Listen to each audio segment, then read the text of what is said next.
If you're listening to the replay of this live, be sure to punch that like and subscribe button. And make sure you let me know and drop it below your 2 cents as I go throughout the live. And be sure to help support the channel by hitting the cash app at $ 2 cents boxing, or hitting the heart with the $ in it, just leaving a special thanks below, letting me know you really enjoy the show. 10, 12, 2025.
You know, it's crazy because where I'm from, they say BTA, belt the ass.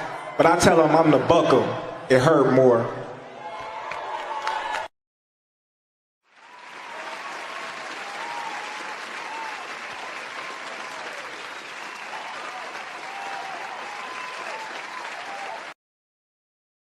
Hi, welcome to the channel. I'm Jay, and this is our 2 cents, where we talk everything boxing, and everybody's entitled to their own opinion. In today's live, we will be discussing Jaron boots Ennis, puts the 154-pound division on notice. But before we do that, make sure you punch that like and subscribe button, and make sure you let me know and drop it below your 2 cents as we go throughout the live. Be sure to help support the channel by hitting the $ 2 cents boxing, or leaving your 2 cents in the super chat below. Now, shout out to everybody in the building. Welcome to the 2 Cents Boxing Sunday review show, where we just wrap it up and talk about what occurred throughout the week. And we know this week's it was boots, boots, boots, boots, boots. And of course, sprinkle a little tank in there. And it seemed like that's all these YouTube boxing streets is trying to talk about right now. Shout out to everybody in the chat. Jaron boots Ennis. Now, I'm gonna let a couple of more people pull up in here before we get started on the conversation. I was over on AM Sports Media a little while ago, and Brian Norman Sr. was there, and as always, he has something to say about everybody. But I had called in, but then I had to hop off the call. But we're gonna get into that conversation because I just want to just give my 2 cents about some of the things that I was hearing over there and some of the things that the people were saying in the chat, and just give my 2 cents about it. Because I think my thing about Boots is like he went from being at 147 pounds, kind of being held up by Boots and Crawford because they had all the belts between them. They did their thing. Neither one of them were interested in fighting them. And he stayed there. He got 2 belts. He was able to unify the division. People know he was getting ducked. People wasn't trying to fight him. People was trying to wait him out. And then like overnight, poof, he went to, he don't fight nobody. He a duck. Like it just like, it's crazy to me. And I've been watching Jaron Boots Ennis for a very long time. I can't even remember exactly what year it was or nothing, but I remember I watched him fight, and then I looked him up on YouTube and I seen an interview with him. And he was talking about way back then how he was having trouble getting fights. And he was like, I'm literally like, I ain't really even making no money. Like, I'm literally paying people to fight me at this point just so I could get some fights. So I just really have an issue with this whole narrative of like he ducked T.O. or he ducked Devin. Yeah, did y'all see that performance last night? Y'all think he ducked Devin Haney? Put a 1 in the chat. I want to know what y'all 2 cents is. Put a 1 in the chat if you think Jaron Boots Ennis ducked Devin Haney. I'm gonna give y'all a second to answer. After the performance you seen for Jaron Boots Ennis last night, and now listen, don't get me wrong. As if I'm saying Boots don't need to step up the competition or he needs to fight the champions or the best fighters in the division. That's absolutely not what I'm saying. And if you listen to my content and you talk to me enough, or you know that's not what I'm saying. But what I'm saying is, and the issue I kind of have with some people is the man has had, 34? This is 35th fight. And he's lost a total of 5 rounds. Now, I don't care who you're fighting, trash can, tomato can, garbage pail kids. You fighting 34 fights and you've only lost 5 rounds. To me, in my opinion, that says a lot about you as a fighter and how special you are as a fighter. And you can watch this fighter and you see the skill, you see the IQ, you see the athleticism, you see all of these things, and then people still want to just deny his talent. And some people say, well, I don't think they're denying his talent. Well, I don't think at first they were denying his talent, but as the propaganda campaign started, in my opinion, now they're starting to deny his talent. Does Jaron Boots Ennis need to fight, quote unquote, A-level competition? Yeah, he needs to fight A-level competition. Is Virgil Ortiz A-level competition? I guess some people believe that Virgil Ortiz is, quote unquote, A-level competition. Allegedly, he's supposed to get that fight next. Now, I think what's about to happen is the whole Virgil, Doug Boots, and all that campaign. I think that that's about to be exposed. But we'll see what happens when Virgil and Lubin fight. Of course, Boxing Hacker gonna put a 1 in the chat. Boxing Hacker, you think Boots duck Devin Haney? What is Devin Haney going to do in your mind when you envision the fight, Boxing Hacker?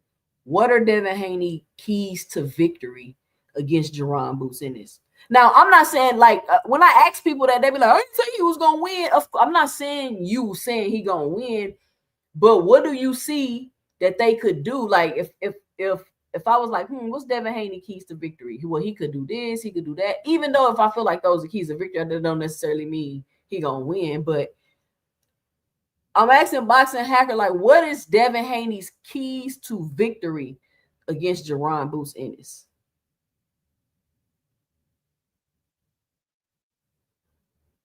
If you could just answer that for me real quick.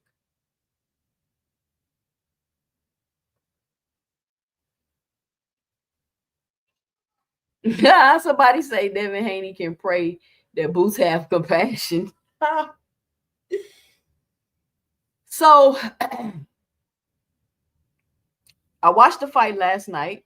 I was excited to watch the fight. I knew he was fighting somebody that wasn't on his level, a subpar opponent, a tune-up, a showcase fight, if you will, whatever y'all want to call it. However, with that fight came an IBO championship, which according to Boxing Hacker, that belt don't count, which means if the IBO belt don't count for Boots, it don't count for Manny Pacquiao, so he's no longer an A-division champion. So shout out to Boxing Hacker for taking that away from Manny Pacquiao. As a hardcore boxing fan, shout out to him. So, and it was also an eliminator for the, what belt was he on? WBA belt? It was an eliminator for a WBA belt.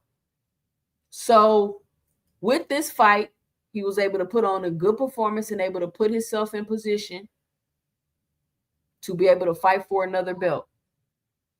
Because if I were Boots, and it seems like this might be what he's doing, I want to make sure I'm in position to force these dudes to duck me, like, without question, because I'm mandatories. I'm up for this, and I'm putting myself in position to be able to get these belts.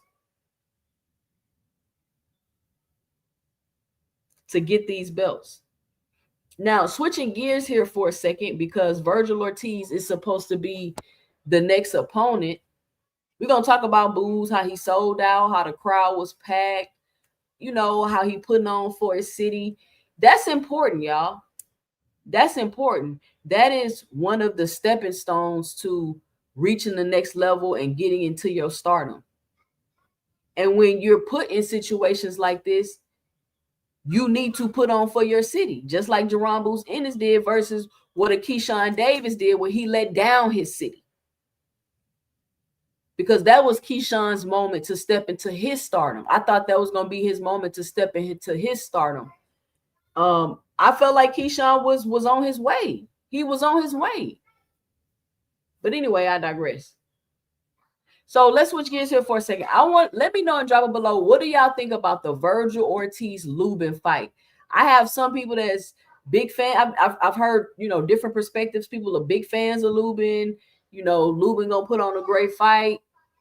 I've heard people refer to Lubin as like a gatekeeper. I was talking to my brother about it today, and he like, listen, if you can't beat Lubin, you ain't really finna mess with none of the top guys. I think Lubin is a formidable opponent. I'm not really high on Lubin like that. I just never really been a Lubin fan. I do watch Lubin fights. He's very hard-headed. He really doesn't be listening to his corner. And after the Fundora fight, I was like done with Lubin. Like, bruh, why are you trying to fight Fundora on the inside? Your coach is steady telling you what to do and you not listening. So before Lubin's last fight, they asked him about it when he was doing the interview. And he was saying that after he got knocked down, he felt like he had to get his get back, and he needed to get a knockdown back in order to be able to win. So instead of him listening to his corner, he felt like he had to go get a knockdown, and he got his face bashed the hell in. Now, he accused Fundora of having some magic gloves. Could be possible. Could be possible. You know, whether I like a fighter or not, I don't put nothing past nobody because this is boxing and I understand how dirty of a game that boxing is.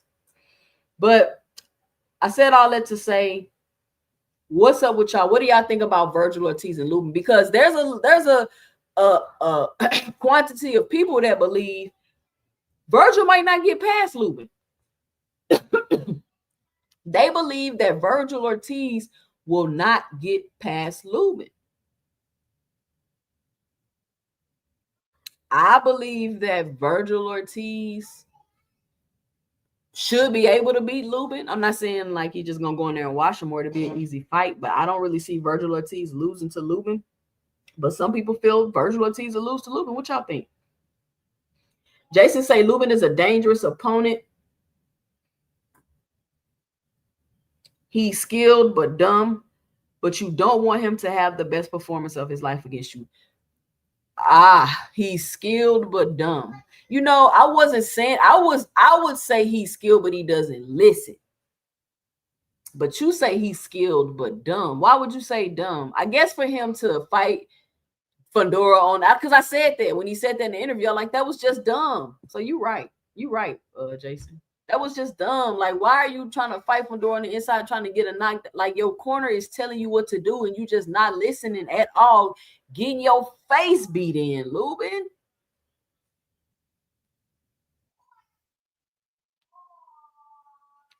Lubin is far superior to Lima. I'll say that.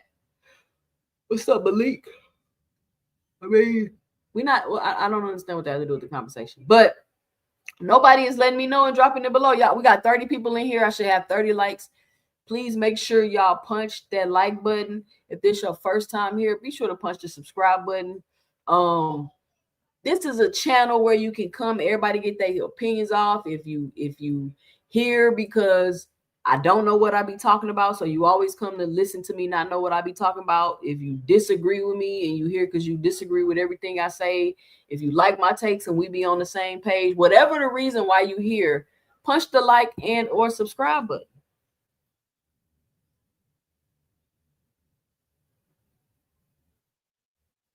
So now people are questioning if Virgil Ortiz is going to even get past Lubin.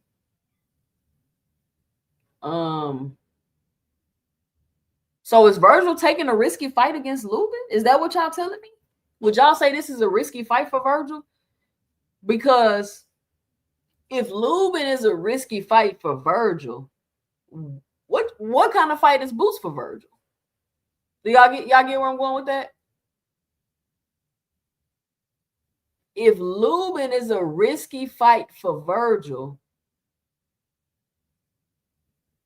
what is it for Boots? What is Boots for Virgil?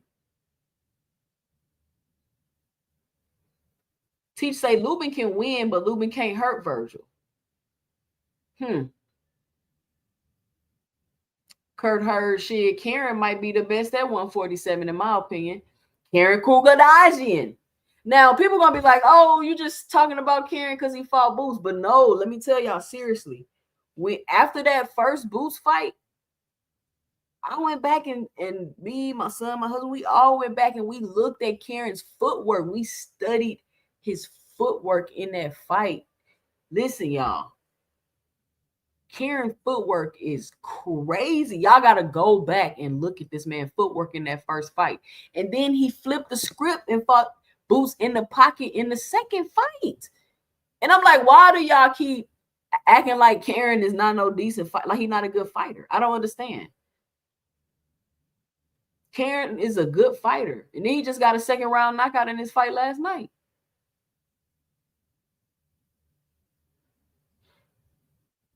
And I said, man, I don't know. I want to see Karen mix it up in there with some people at 47. I've been said that. And he got some pop. Crucial Conte say he got sneaky power. So, yeah, I want to see Karen mix it up with some of those guys at 47.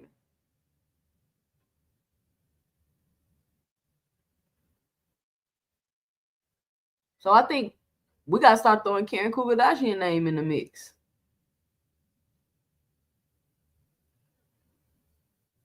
at the 47-pound division. But I think everybody is like Boots, Virgil. But then at the same time, I'm having people telling me that Lubin is a risky fight for Virgil. But I did see hold on, y'all.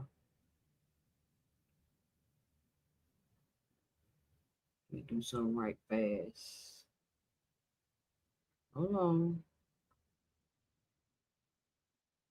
Exactly. And he went 24 rounds with Boots. That's what I'm saying. And they want to make it seem like Boots went 24 rounds with Karen because Boots ain't that good. You know, that's how they're going to spin it. They're going to be like, oh, you know, they're not going to be like Karen was good. He was a competitive opponent. He had good boxing skills. He could fight. He gave Boots some trouble. He had some pop. Like, I don't understand. Hold on, y'all.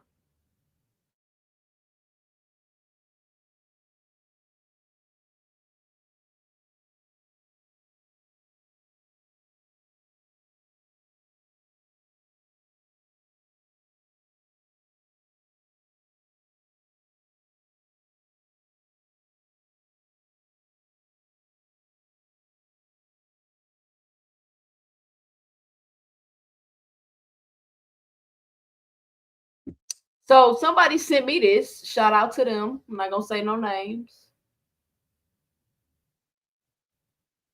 Champions with the hearts of champions. Here you go, right here. Somebody sent me this picture, right?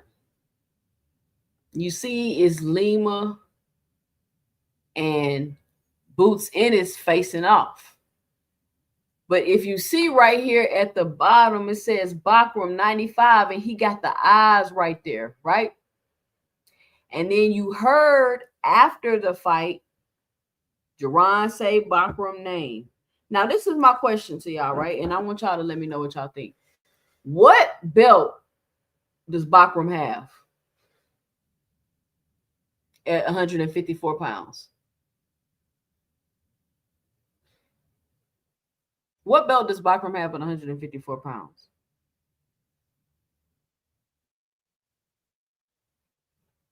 Yes, Kurt. Those 5 rounds that Boots lost was mainly from Karen. Absolutely. The IBF. And does Boots don't have a belt at 154 pounds right now? I don't think the IBO counts. Somebody said the WBA. Lee Jackson said the WBA, and Teach said the IBF. Which one is it, y'all? Which one is it? I think it's the IBF, though. Because if I was Bakram, I would try to get Boots to fight me with the IBF because it has a 10-pound rehydration clause. Now, my question is Jaron Boots Ennis going to fight Bakram first for the IBF and have to continue to fight under that 10-pound rehydration clause, or will he go for another belt first? See, I don't want people to start saying if he don't fight Bakram next, I don't know if he's gonna fight Bakram or not. He might be like, fuck it, I don't give a damn about no 10-pound rehydration clause. This is just my 2 cents. I'm just thinking. Do I want to have to fight under a 10-pound rehydration clause, or will I go grab or try my shot to snatch another belt first and then go fight for the IBA so I don't have to deal with the rehydration clause? Y'all seen Boots last night. He looked strong. He didn't have to worry about no clauses, none of that. He looked stronger. He looked faster. All of that. Even though it was only 1 round. So, I mean, it is what it is. But even just in the way, even just in the weight, in the weigh-ins, in the face-off, he just looked stronger. He, like, you could just look and tell he looked different. Crucial Content say he used to the IBF rules.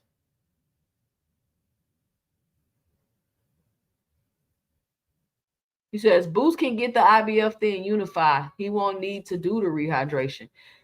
But first of all, it's not like he gonna get the IBF and then the next fight he gonna be unified. You don't know when the other champions will give him opportunities to fight for the belts. So then he'll be doing mandatories because just like Teach said, the IBF will force you to fight Mandos and stuff with their 10-pound rehydration. Now these are my thoughts. Boots might not have no issue with fighting with the 10-pound rehydration clause. I'm just thinking strategy. Because of how he looked last night, and he didn't have no restriction on how he was able to rehydrate. So I just want to throw that out there because I'm saying it now. If he does not fight Bakram next, I'm not going to be in an uproar crying and saying Boots is ducking, because I think that this would be the reason why he doesn't fight him next.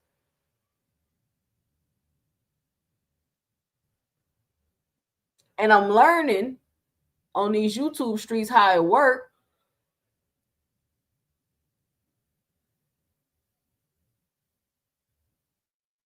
You got to say it when you think it, or else if you try to say it later, they go, no, you just defend him, you just crying. No. Jason Williams say, you saying strategy, but OT sounds like strategic avoidance. Whatever you want to call it, Jason. Whatever you want to call it.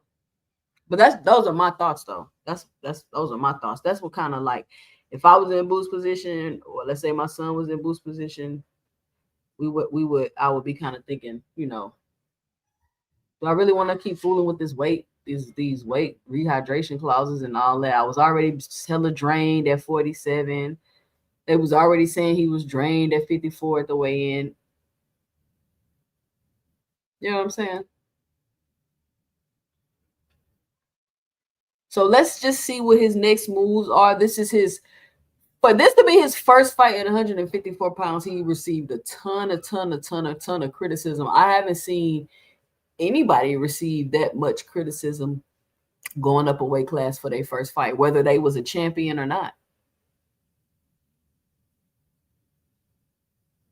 You get what I'm saying? So now we're waiting on the Virgil Lubin fight.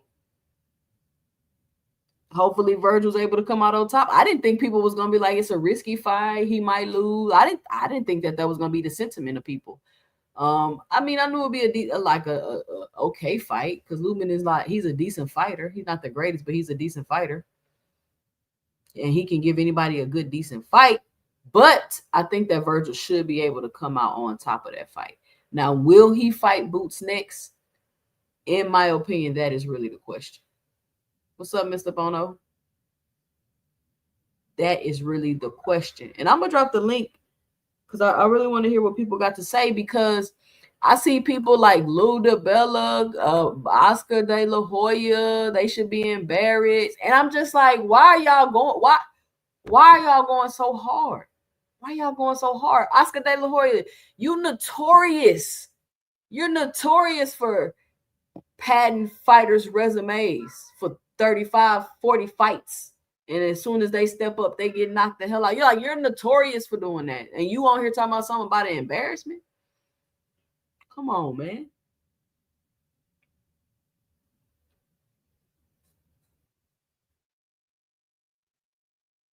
Y'all don't realize that the more they're talking to y'all about this person, they're moving up. They on their way. That's what that means. It doesn't mean it's going the opposite. They're not really talking about this guy this much because of what he's not doing. Why would I continue to talk about somebody and what they're not doing? Why are people on here continuously trying to convince you of something somebody's not? If they're not that, you don't have to convince people. They'll see it. They'll feel that way themselves. And if they feel like they are that, why are you on here trying to convince them that they not? You got Ugas hopping on Twitter, X. Oh, let me pull up what Ugas said. Ugas, bruh. I don't even know what you talking about, Ugas. Your Danish Ugas.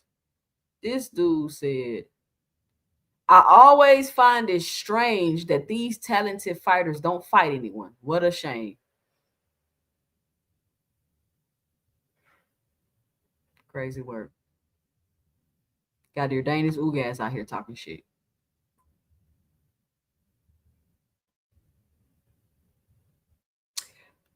That was bad matchmaking. Boots gained absolutely nothing fighting Lima.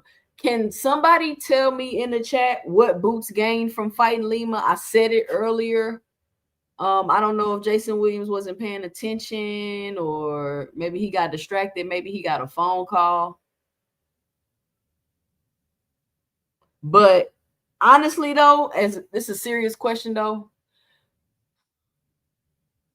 and I get it. Eddie Hearn is putting on the fights, and Eddie Hearn is doing this and doing that, and I just don't see Eddie Hearn being able to get Boots to the next level. I really don't. And honestly, even if Boots get all the belts or go fight, like that's not what's going to get him to the next level. He needs to be promoted correctly. He needs to be fighting in the right markets, right? Like once he leaves Philly, is he gonna go to Atlanta? Like, is he gonna go to Miami? Like, what is the next market to put Jaron Boots Ennis in to continue to grow him as a superstar? We can talk about the fights, we can talk about the belts. I'll talk about that with y'all. But what's the next level? How is Eddie Hearn? The Zone is not even that big of a platform. It's not that big of a platform.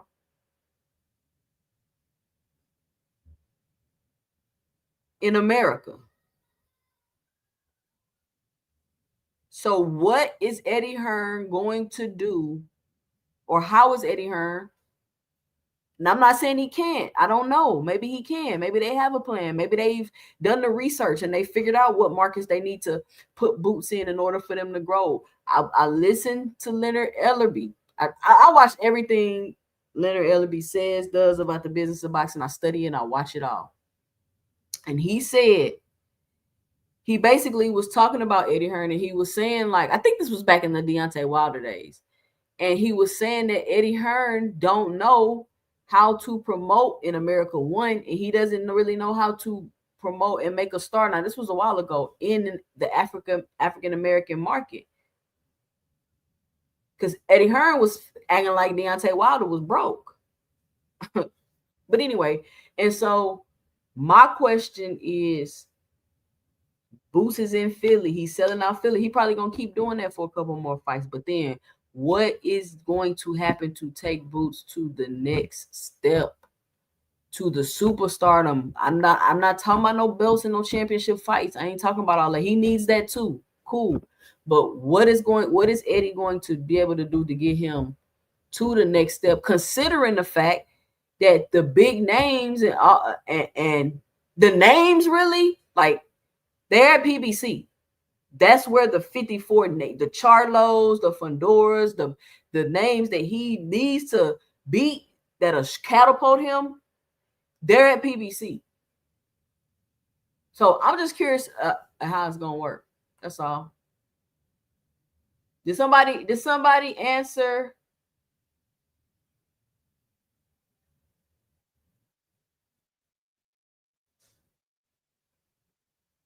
Did somebody answer the question for Jason? J-Man 96 in the building. What up, J-Man?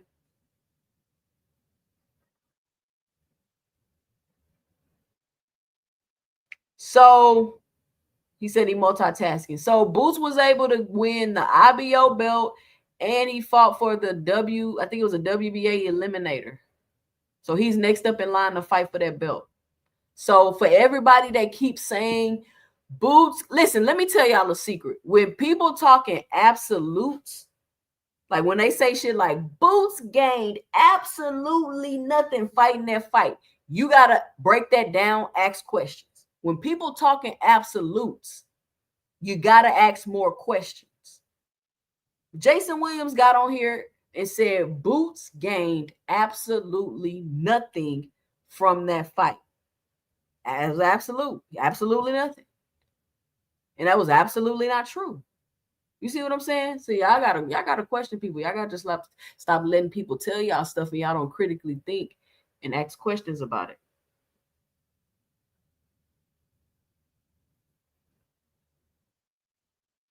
Let me drop this link for y'all. Let me know, drop it below what y'all think about the fight.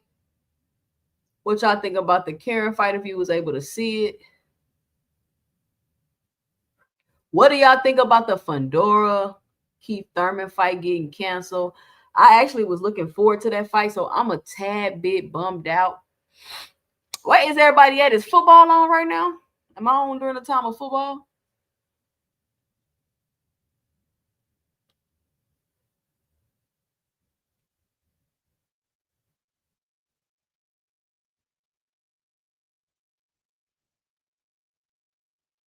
Rick Tim say, "Po Keith can't catch a break." Man, listen, Keith Thurman was about to get stopped. Oh, this is what I wanted to talk about too. Brian Norman Sr. over on AM Sports Media. This is a thing, right? I hear Brian Norman Sr. talking sometimes, and if he likes to, I guess talk about Boots' flaws and what he do and this and that. And it's like you could sit there and watch a fighter and you can see all of their flaws all you want to. The question is, can you as a fighter exploit those flaws? Just because you know he has the flaws, what does that mean? Just because you know he has the flaws, that don't mean your fighter can go in there and exploit the flaws though.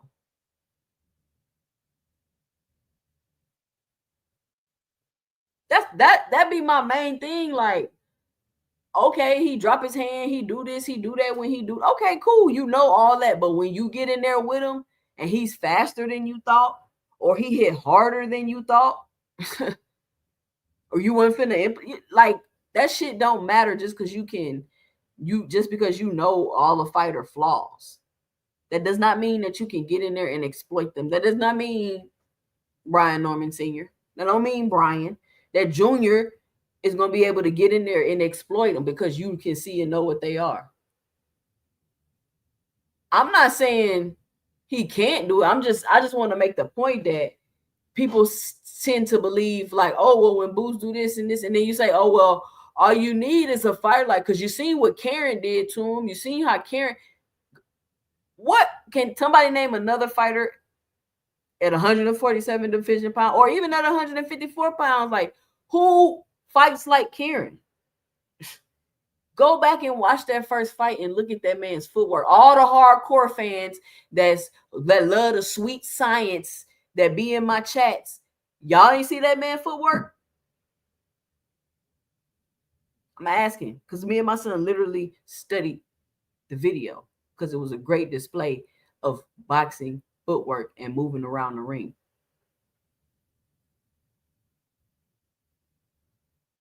So that just be like, y'all want to see him in there with good competition? I agree. Let's see him in there with some better competition. Let's step it up.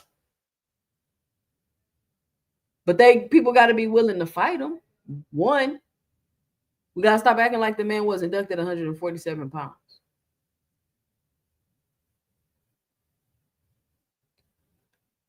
So I'm glad this fight is out the way.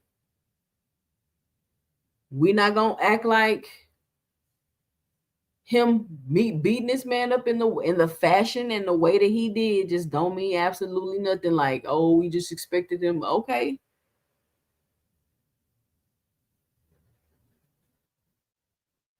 He did what he was expected to do. Let's see what he does next. Him being with Eddie Hearn, I feel like kind of about that. But look, I got the link in there. If anybody gonna hop up here, I'm probably gonna be on here too much longer.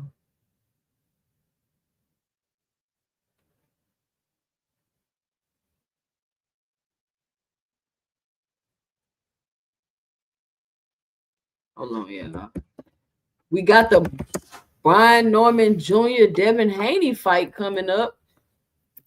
I really was looking forward to that Fundora Keith Thurman fight. I'm not gonna lie to y'all. I really enjoy watching Fundora fight. Let's see what hold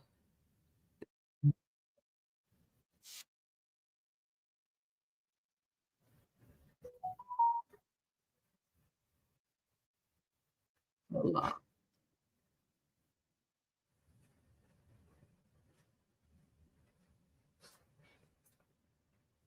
Virgil Ortiz ain't never even been no champion. Y'all love to say that. Oh, we got somebody backstage. Hold on. Let me get the intro. Next, coming to the stage, the troll of all trolls. Troll so good, he started getting compensated for it. He's going to put out a course on trolling so he can show other trolls how to troll. The person that's going to brag about getting an A on the test, even though they cheated, coming to the stage, Big Dog Willie. Salute, sis. Salute. What you got for the show? I just came up here to talk about what happened last night and the upcoming fight. Spectacular performance. Too easy. Too easy. It was too easy. I don't know why that was too easy. That was that's all I can say. It's too easy. He walked right into that uppercut. Too easy, Big Dog Willie. I know, but he walked right into the uppercut. Hey, wasn't that up? Listen, me and my son was in here replaying that uppercut. That shit was so sweet. It came out left field, and it was like, oh, that's it. As soon as he got here, I was like, oh, that's it. Yeah, that uppercut was nasty. But you gotta admit, were you not entertained? Oh, I was entertained for what, 2 minutes? Yeah. Okay. Yeah, it was entertaining. That was. I mean, I get that out the way. It was just you know how you just look at something, it was too easy. It would just look like it didn't look right. It just too easy. Yeah, I know it was real, but almost looked fake. You know, like it was just too easy. He walked right into that crazy uppercut, and it was just that was it. Yeah. So. Yeah. I heard somebody in here catching early. I do want to see. I would love to see Boots in more competitive fights, but I'm not going to bash him. You get what I'm saying? It's even though I would say, man, Terrence Crawford ain't got no good resume. He ain't never fought nobody. I don't bash him. Yeah. You get what I'm saying? I think what, especially with Boots and Terrence Crawford and a lot of these boxers, I mean, they're not. I mean, it's just how boxing's run today. There's no tough fights, and I mean, that fight was just. I mean, of course, we want to see him fight Virgil or a super tall dude, or I can't think of his name. What's the super tall dude? Fundora. And Fundora. Yeah. And other cats. Just Charlo. I mean, I want to see those fights, but how boxing is, it turns like a molasses. You have to wait 4 or 5 years for a fight. When are you going to fight Virgil? Who knows? Who knows? So, but 2029, probably? Hold on, I got somebody backstage. Next. I'm going to do it. I got somebody coming to the stage. If you say the sky is blue, he going to say it's orange. The hardcorest of the hardcorest boxing fans that's gonna discredit every single fighter and know every single rule and how every single belt work. The people that the YouTube boxing street community love to hate. When he there, they want him gone. When he gone, they want him there. Next, coming to the stage, Boxing Hacker. What up, Boxing? 2 Cent. 2 Cent. What's up? What's going on? Big Dog Willie, what's going on for people? I got one more. Next, coming to the stage. We call him the Quiet Storm. He gonna say what he got to say, and he mean what he say. Teach is in the building. Shout out Teach. Salute to you, 2 cents. Salute to the What panel, up? Big Dog and Boxing Hacker. Salute. Cheese. Boxing Hacker, Bro, what's your Teach, what's 2 going cents? on, What you man? got for the show? Boxing Hacker, salute. Salute, Big Dog. Yeah, so you got some Shakur fans up here right now. Well, 2 Shakur fans and a Devin Haney fan. So I'm a Shakur fan Boxing too, Hacker buddy. ain't- What you got, Boxing Boxing Hacker, Hacker? What you got for the show? you became a Shakur fan after when Tank started. Never mind. Go ahead. Yeah, you know what? I like the fight yesterday. I thought Boots did a good job, But the only I was saying this on Dean's channel is like I feel like Lima just got caught. He got caught and like he never recovered. So like as far as like to gauge his skill set, it's hard to gauge because like it's sort of like what happened to Tevin Farmer. You just get caught like in the beginning of the round. And it's like, yeah, he got caught, but like you can't really gauge your skill set at that point. That wasn't So skill that that he was the kind only of let. problem with that Boxing situation. Hacker. Like Boxing Hacker, that Yeah. wasn't skill. That wasn't skill with the uppercut. no, it was a good I was shot. just about to say that. It came You from a can't weird tell me ass the way he angle. threw that up. You be doing that as sparring, Boxing Hacker? No, I ain't never shot uppercut with that angle. That was a pretty good sharp angle he hit him with. That was really good. So No, was the that way a display of his skill? yeah, but like, okay, here's the thing. Like, it's knew it. hard I to knew it say was gonna like come. I knew it was how. gonna come. Like, if you only see one punch, right? Like for instance, who's the other guy who knocked out that? I forget this guy's name. But anyway, if you only see one punch, it's hard to say like, oh, this guy's like it. And then the person you knocked out is like, he only had 15 fights. He started when he was 18. Like it's like you sort of were meant to do it, and then it was like a quick knockout. Hold on, let me get these But super I chats. will give him credit for like Hold on, Boxing Hacker. Shout out to Big Dog Willie with the $2 in the super chat. He says salute to my favorite female boxing channel. Shout out to Big Dog Willie. Yeah, salute to you, 2 Cent. Listen, I always say 2 Cent, your favorite content. What you say, Boxing? I always say to you, 2 Cent, like your channel, as far as like you're like, how can I say this? Like you're open to both sides of the argument. A lot of channels will claim they are, but then it's always turned into like something different. But your channel's really good at that, so salute to you for that. Yeah, I can see both sides of the perspective, but at the same time, I still have my own opinion. Shout out to Sin Ironheart with the $10 in the super chat. He says, my contributions to the bounty. Shout out Sin Ironheart. Hey, listen, I love Sin Ironheart, especially when he hop on the panel. He gonna start a ride. He for sure gonna shake the table. Shout out to Big Bob Gunn with the $4.99 in the super chat, and he just supporting the channel. Shout out Big Bob Gunn. Shout out to all the supporters and everybody supporting the channel. Teach, what's your 2 cents? What you got for the show? Yeah, I want to touch on 2 points. Boots and Devin Haney, man. Man, the card last night was okay, man. It was okay.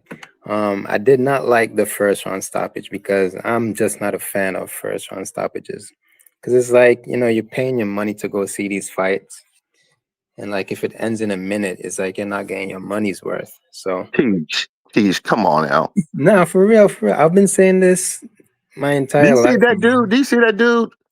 I mean, what he should have done is, played with him for a few rounds, give the fans something to clap and cheer about, right? What if you don't play like that in boxing?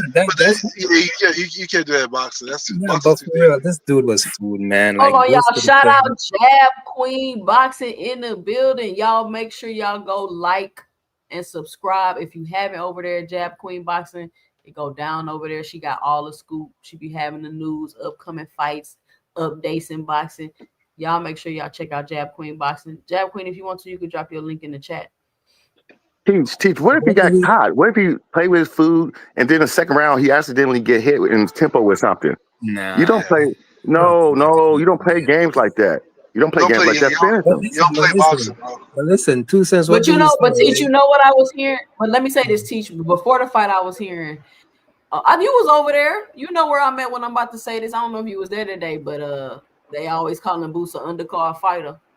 And they was like, well, you know, Boots better step on him. He better do this. He better make it look this way. And I'm like, damn, like he got to do all of that. He got to step on him, make it look this way, show he ain't playing. Like, and that's exactly what Boots Ennis went in there and did. Whether if it went a couple rounds, somebody would have had something to say. If he knocking him out in one round, look. If you're doing good, they got something to say. If you're doing bad, they got something to say. So do what makes you happy. Because you see this jet, you see this private jet that we own? I got it because I did what the fuck I wanted to do. I made over $1 billion, you know why? Because I did what the fuck I wanted to do. I'm gonna always tell Tank, do what the fuck you wanna do. He's always talking about money. Yeah, but I'm not saying Boots should have taken him to like 5 rounds plus, right? Because I mean, I called it in 3. But I just wanted like a little bit more entertainment, man. At least, you know, carry it to 3 and then knock him out in the 4th or something. Or knock him out in the 3rd round or something. But man, I feel like the fans, maybe some of them are disappointed because you know they wasted money just to go there for a 2-minute fight. Because a lot of them they showed up for Boots specifically. A lot of them. So but I mean, it's good that he got the stoppage and whatnot. Then we can move on to bigger, better things with Virgil. Now with the whole Devin thing, now, Devin's next. Hold on. Let me get these intros. I got 2 people backstage. I'm gonna let you finish teaching. Next, coming to the stage, he gonna come up here and let y'all know what he thinking. And he gonna do it real proper, like he gonna see walk all over y'all. Next, coming to the stage, Blaze, P for P. Blaze from Cali. What up, Blaze? Peace. I ain't from Cali. I'm from Seattle, Northwest, 206. We close though. Oh, I thought you was from Cali. I was wondering what the sea walking was about. Next, coming to the stage, and I don't even know why he coming to the stage because he don't care, and every single fighter is trash. Mr. Shelton. Shout out Mr. Shelton. All right, go ahead, teach, and then it's on you, Blaze, and then it's on you, Mr. Shelton. I'm just gonna finish up these points without the explanation. So in the case of Devin Haney, he's next. November, whatever it was. Man, like this is gonna be a 3rd division. If he wins, I mean he's gonna have credibility at 47. I mean, what I would want him to do if he wins at 47 is to get some, you know, good defenses there. And then, you know, his name is just gonna go up and up after that. Like you gotta talk pound for pound because of what he's done, you know, in regards to accolades and some of the names he got. And I mean, we can't discredit his win after this for sure. If he does win. So that's all I gotta say about Devin Haney. Blaze, P for P. What's your 2 cents? What you got for the show? Peace, everybody. My 2 cents, particularly with Boots, is, you know, personally, I was like, he got to get him out of there within 3 rounds. And sure enough, he got him out of there in the 1st round with a flawless victory, like he was supposed to do. And in my opinion, I think if you match him up with anybody at 154, he'll be the favorite. So I'm just looking forward to seeing who we fight next. You know, I know they're talking Virgil. You know, he's pressuring Virgil, but as we was discussing earlier on the earlier panel, is you know, it's going to depend on the outcome and how, if he beats Lubin, how Virgil or you know beats Lubin to determine whether or not he'll even be wanting to fight Boots. I got him on Duck Watch, and I'll land my plan right there. Duck Watch. I'm gonna ask y'all a question too when this is over. Mr. Shelton, what's your 2 cents? What you got for the show? We know Lehman was trash, Mr. Shelton. We know. Hey, yeah, he was. Well, look, hey, it's an old saying in boxing. What's up, y'all? If you got somebody in the ring with you who don't belong there, you're supposed to get him up out of there. That's what Boots did. He got his ass up out of there. So, kudos to him. I say he's the man to beat. Now, 54. I mean, the only person I can see from the skill set to skill set, the only person I can see maybe challenging him is probably Bachman because of his toughness. But other than that, rest of them dudes, Xander and Fundora, he walking right through them dudes. Boots is the truth, man. If you didn't like what you saw last night, you're not a fan of boxing. That dude is the truth. So let's get him some fights and let's let him do what he do. Y'all, hell just froze over, y'all. Shelton said, Yeah, that's a run, very Boots. different Mr. Shelton right now. Talk trash, man. Did y'all see Supposed this? to- Can y'all see my screen? Do y'all think Yeah. that What you supposed to Bakram do? could possibly be next for Boots? That's the only dude I see challenging him. Only one. Yeah, I think so. I think it's one of these champions is gonna be next. I think Virgil might be next. You know, he wants undisputed, Now, so if I see Boots, him fighting if anybody with a belt. this the question, if Boots say, "Hey, listen, I ain't trying to fight for that IBF. I don't want to deal with that rehydration clause right now," what would y'all say about that? Man, I don't want Talking him fighting right. for that belt.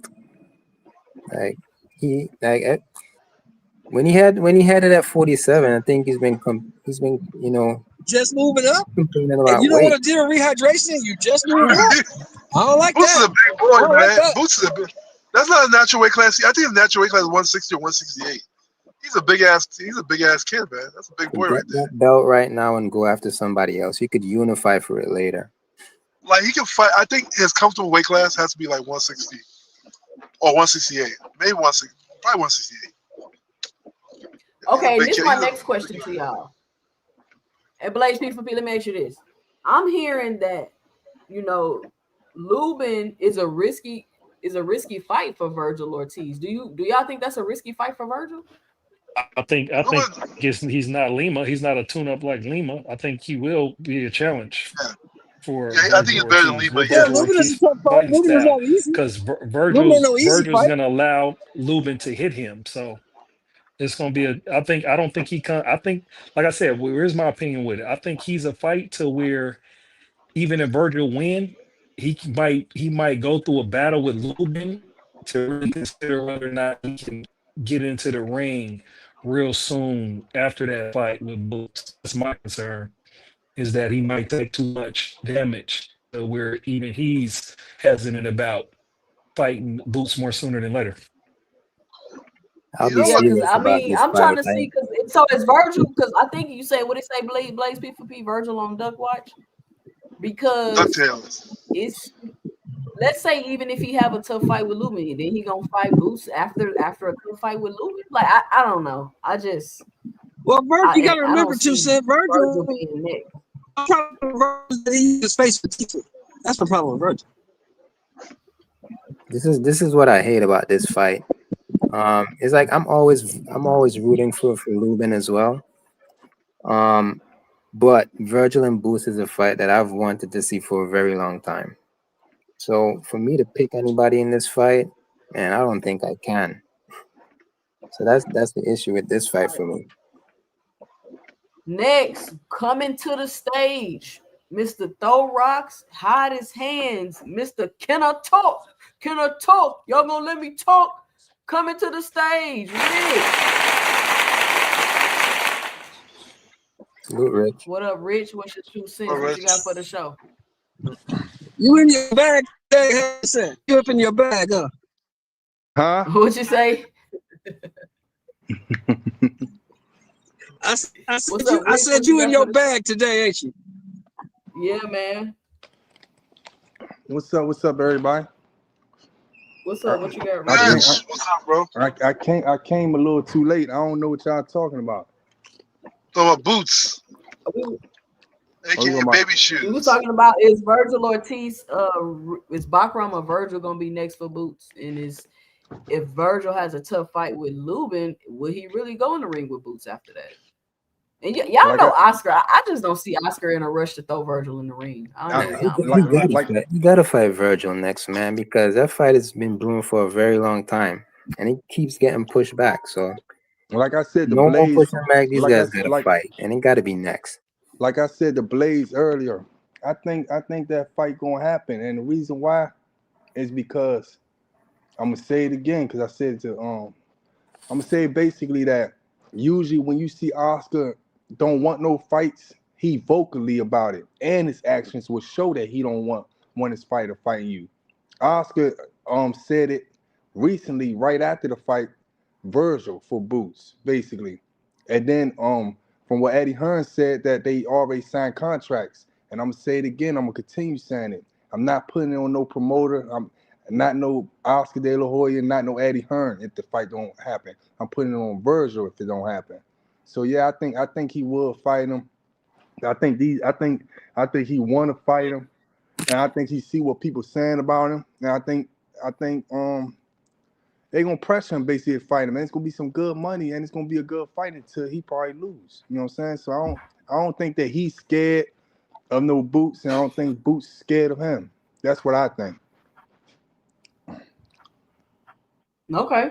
Okay. I don't think it's about being scared. I ain't saying it's about nobody being scared, but honestly, I just don't see it like being this competitive fight like y'all thinking. I feel like Virgil is like the tailor made style for Boots. Like I don't Virgil, know. We'll see. Virgil is a Well, you know, dog. Because Yeah, they said the I think same thing Boots about Stacks is Stanionis. They said Stanionis was gonna give Boots trouble, I Vir- don't, I and don't, I then don't, Boots when doesn't. they Boots but here's didn't the doesn't give thing, him give no but you somebody said, trouble, like he was Virgil in the hey, yet. bag. two said, but here's the Virgil thing, is a but strong puncher, Virgil, determined, and dude is a dog. I mean, when I say dog, it's like Benavides' dog. but you said, I would say that Virgil wasn't tailor made for Madrimov too, but he beat Madrimov, so I don't know.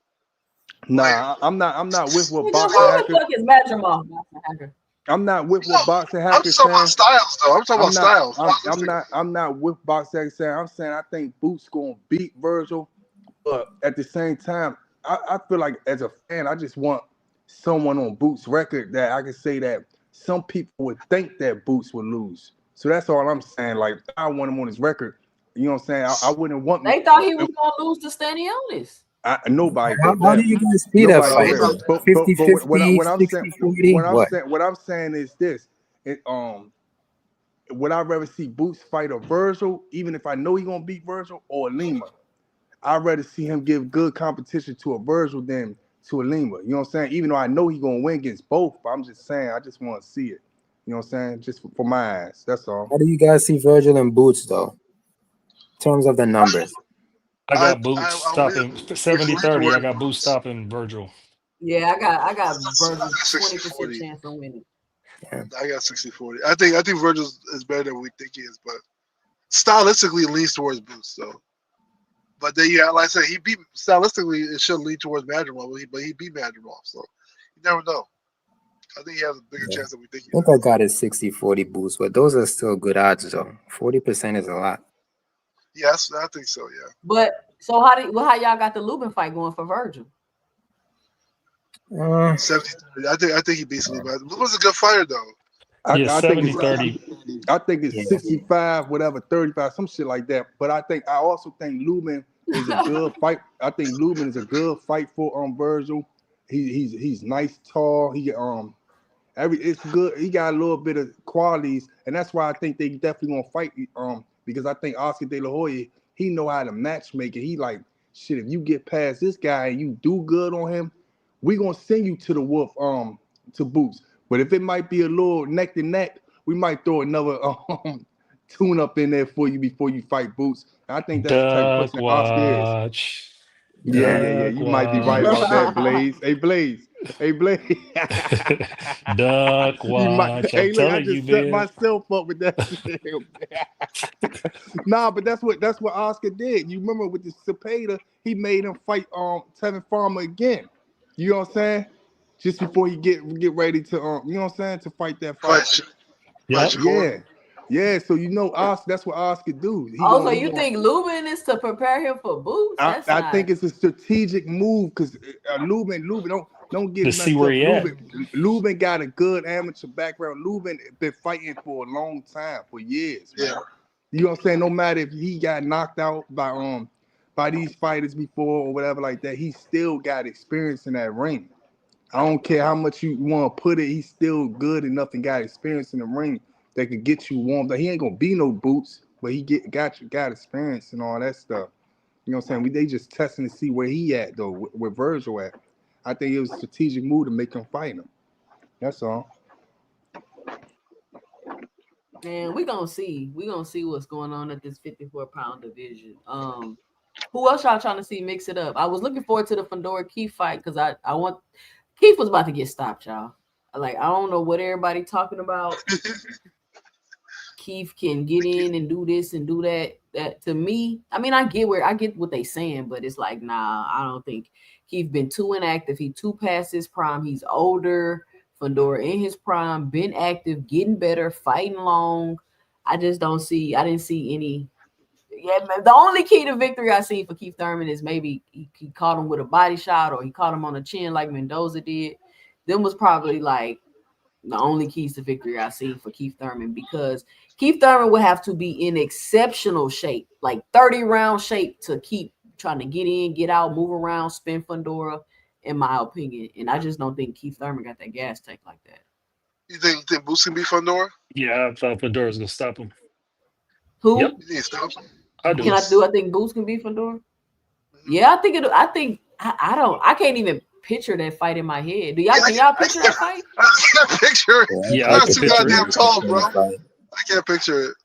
I can picture I, it. Boots I has I to can't can picture jump. it. picture it. Sometimes I can picture fights in my head, and sometimes I can't. I I think can't Fundora You gonna know, go through because them. Fedora's so goddamn tall. I think Fundora gonna go through them ropes. I think But y'all in gotta think, Fedora, Boots He gonna gonna have see to a punch tall that motherfucking tree go through them ropes. that punching up It's shit different. but the is a thing is, thing. It's Boots is different. Yeah. fast Yeah. though. Boots is fast, so he could reach Fedora really quick. That's the thing. Like But two cents is right. When to you're me punching right up, now, your fastest speed drops a guy little bit. hand speed wise is Boots. You got to give Boots the fastest hand speed in boxing right now. No. Nah, you got to give it Now to he'll Boots. probably drop Fundora with a body. I'm thinking about it. He'll probably drop Fundora with some body shots. You The see how fastest quick hand Boots in jab? boxing? Yeah, look at Boots' jab. He has I like the don't know. quickest jab in boxing. I don't know about that. That's hard to say. There's a lot of I Man, ain't fast thinking fighters in nobody right boxing. now. He is pretty only thing I can fast. say His speed's about only solid. thing I can say about Boots is Boots be getting hit with some dumbass punches. From what I seen, from what I seen. But Hey, other than y'all, but Boost but roll with a lot of those shots too. Yeah, but Boots yeah, rolls. yeah, but other than that, I got him beating Fundora, and I'm gonna continue saying this. I think that Fundora Keith Thurman thing. I think that shit was from PBC or Fundora camp. They like, nah, man, we're not even about to fight this nigga. We about to wait. We're gonna see what's going on with all these other fighters, and then we're gonna get in the ring with Why would one of they them. do that, Rich? Nah, I'm Yeah, it don't saying it make no might be. sense. Nah, I'm saying that's what they probably looking at it I'm telling you, they did the same thing with Tim Sue and Keith Thurman. These niggas like, man, hold on, man. We gotta fight somebody else different and get more money and get more a What you belt mean or something out of it. Keith Thurman got injured before he fought Tim Zoo? Yeah, but I don't know, man. I just think that shit's something funny with that. I don't think Fundora gonna fight Keith Thurman. That's what I'm basically saying. The Yo, fighting, teacher. What? I Teacher. don't So give like, oh, you already? Okay, so like, teach. You think about the fastest hands in boxing, right? Remember, you got like Inoue, you got Tank, you got Shakur, you got all these other small. You got Gary Russell, you got I got Ryan. Yeah. Shakur hand is not speed. I that got fast Boots though. over those guys any day. Like Huh? the No. way Boots throws his jab, it's kind of hard to escape it, man. Gary Like he Russell throws it too is, Boots fast. is got a probably 74-inch twice as arm fast. reach. Boots ain't I got no don't know. 74-inch arm I reach. don't even know if Boots is actually Hey, faster than Teach, you Crawford. said you got Boots over who? Oh, Boots Teach. is much faster than Crawford with the hand speed. I don't Boots is know. Teach. way I don't know. faster Yeah, than much Crawford. I faster. can't even say that. I don't know about that. Crawford is actually fast too, though. So I don't know. But you can't say he's the fastest when you got all these light like little guys. Like sorry, Yeah, you gotta watch. You smaller gotta watch more fighters. Boots. Only person I tell you one person Boots ain't faster Mr. than. Gary Yeah, Russell's Boots faster than reaches Boots. Yeah, 74 yeah. I was inches. about to say Gary not Gary Gary Russell? Russell. Antoine, Gary not Gary Russell's faster than Antoine, the Get young out of Gary here. Mr. Russell. Gary Man. Russell's no, not Antoine. Mr. Gary Russell. No, he Yeah, ain't The older nowhere. brother. He ain't nowhere near fast as him, man. Nowhere Yeah, near. I don't think that is Gary's just too that goddamn fast. fast. I ain't talking You about see, Gary Antoine. I'm talking about Gary Russell. Yeah, I don't think he's fast. Man, you you don't think tripping? he's fast? You know, he's slick. I don't think he's fast. Wow. Okay. I don't know. Like hand I can't speed, I agree. don't think he has fast hand I speed. I think his hand speed was super fast. I think Lomachenko was fast. Amir Collins was fast. Yeah, I think what's the guy that Rashid fought Warren, but Earl he Smith? was fast. There's somebody What's the goddamn Spanish guy faster that than fought Earl Smith that went up to Fort Earl Smith? the guy that Spanish fought guy Earl name? Smith. Or that Oh, duck you talking Loma about to me. He ducked Loma. Mike Garcia. Yeah, he was fast too. Like Nah, I'll say the only style I saw Boots struggle with to date is the European pendulum style. the Soviet So style, with right? Karen, pretty much. Besides that, like I haven't seen him struggle that much. I would love to see him fight Madrimov because Madrimov is Karen times 2. I don't want to see him fight Marimov. I think that would be Yeah, a I good don't want to fight. see that. I don't want I to Hi, want see to see that. him. sister's daughter. Bye. I want Hey, to see him fight. I want to see him fight somebody with a belt or Virgil. You know what I'm saying? I don't want to see him fight no Magimall. Magimall, man, at the bottom turbo, he gotta work his way back up. He ain't But about what to keep about getting the he ain't about to keep getting good fights and everybody else not getting good fights. Fuck that nigga. yeah, that's true. Got That's he true. Terrence fought that Crawford, then trawler? What about the got Terrence trawler Crawford, fight? then Virgil. Then now he get boots. So I don't want to see him, nigga. You like now they just He said, favoritism you. What I about hate trawler? the He fought Madrimov. that trawler. Trawler And and Boots. Charlo's the money fight. Yeah, that's a good fight. They got Boots washing him Man, though. all right, we got somebody backstage next. Coming to the stage, Ty Bossman. Yo, 2 cents. What Salute up? time. Yo, what What's up, your panel? 2 cents, Ty? What you What got up? for the What up? show? Salute, boss man. Hey, I came up here because Hacker just said some dumb shit, and that's what drove me up here. He just said, "Did you say Madrimov is Karen times 2?" Yeah. Why would you? What makes you think that? That shit went over my head. That Yeah, shit I went didn't. over I my just head. ignored it. Like when you I just I watch ain't even ignored when it. you But watch say the that. two, when you watch the two, what does So okay. Madrimov do as well as Karen? So I feel like Madrimov's footwork is a little bit better than Karen's, if that's what you want me to answer. No, Footwork his better than footwork is Karen's? not better than Yeah. Karen. Karen is I think right. Get him off I the think so. damn panel. I'll buy a super chat or something. Like we can just kick this motherfucker off. Cause What do he you think? pissing You me think off right now. You wait, wait, wait, pissing wait, me wait, wait, off wait, right wait, wait, now. wait. You Wait, you pissing know me off they right now. they work Did you from just the say this man's footwork is better than Karen's? I Chukadali? think so. Yeah, I think You so. oh my Yeah, he pissing me off. wait, He hold pissing on. me off. You do know they're from the Hold on, same let me I get system, this don't know right? cash how app. you I don't know how Hold you on, can Boxing look at Hacker. both of their footwork Hold and on. say Let me get Madrimov. this cash app, and I'm gonna let Boxing Hacker think about what he say before he says. Shout out to Mr. Greg with the $10 in the super chat. He says, "This is for 3 show. Most beloved woman in these YouTube boxing streets, strapped up with real boxing game, straight out of the Midwest, 2 cent boxing. Hit the cash app, gentlemen, for our sis." Shout out Mr. Greg. He pissing me off. Hold on, I'm Wait, about two they to cents. look On Hey, you, two Mr. cents. Greg. Hope I'm I about to all think is buy. that I'm about to well. buy a super Hey, chat. two Hey, I'm cents. about to buy a super Hey, chat 2 cents. 2 cents. I'm about to let's super chat his ass off. hold on, Nah, one nah. second, one second. What's up, Rich? Let's super chat his ass. I thought you was from Texas. He pissing me off. I know you don't do that, but I let's do am. it for this.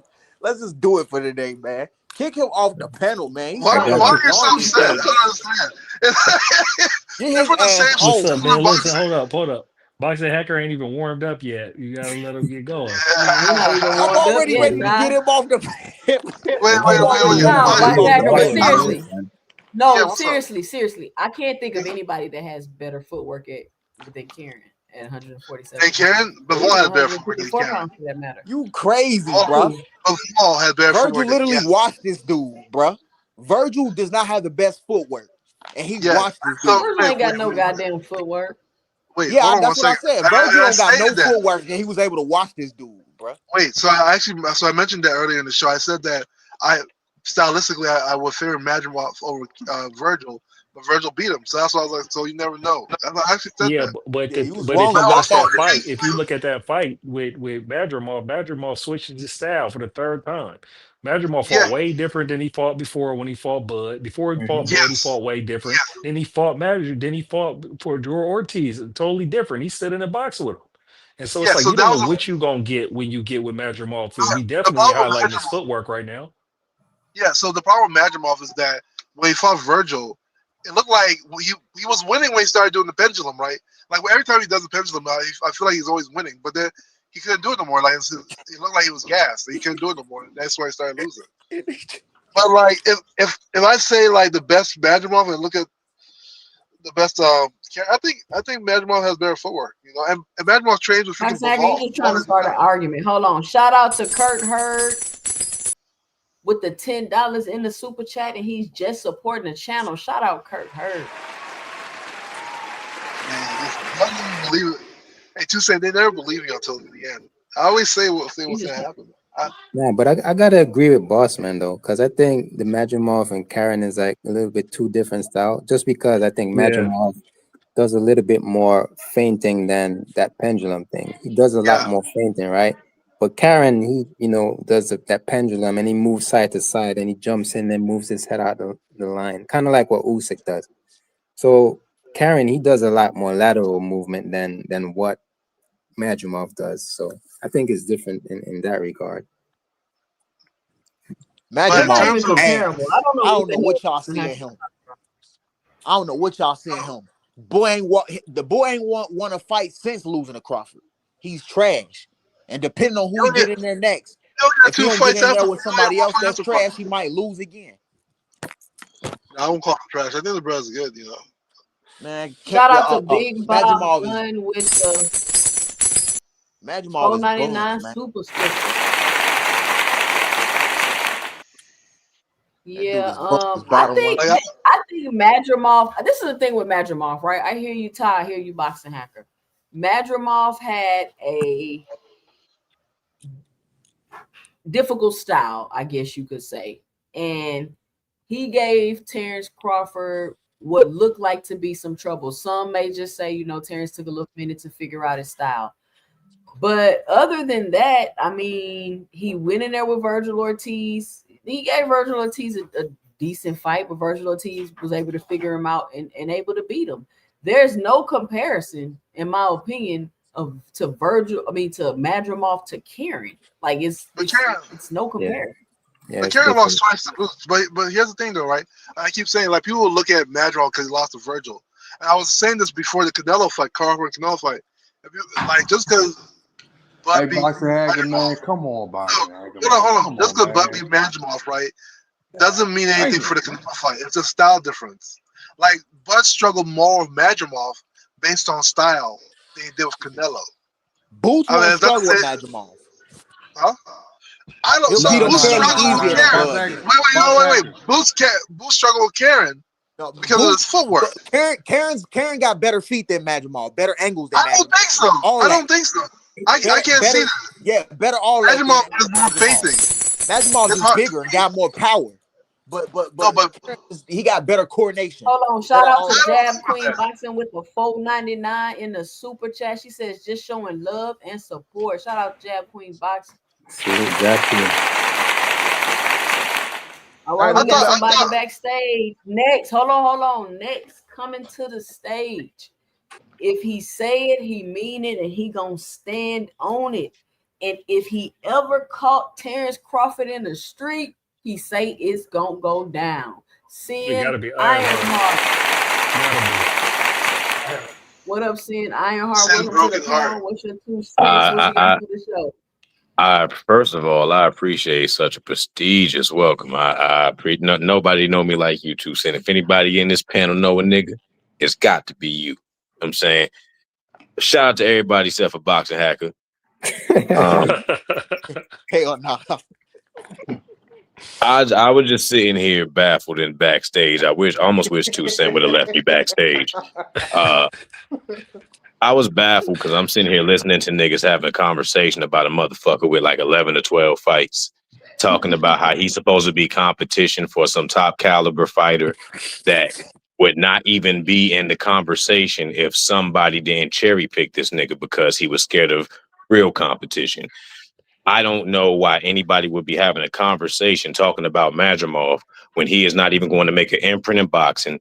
He is not going to have a memorable career or moment. His most memorable moment was getting robbed by Terrence Crawford because he got robbed, plain and simple.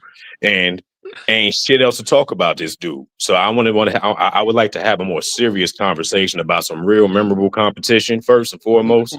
Pull everybody out of this bullshit matrix that niggas is in. and let's talk about somebody that's actually respectable, or at least that we could see actually doing something in the sport.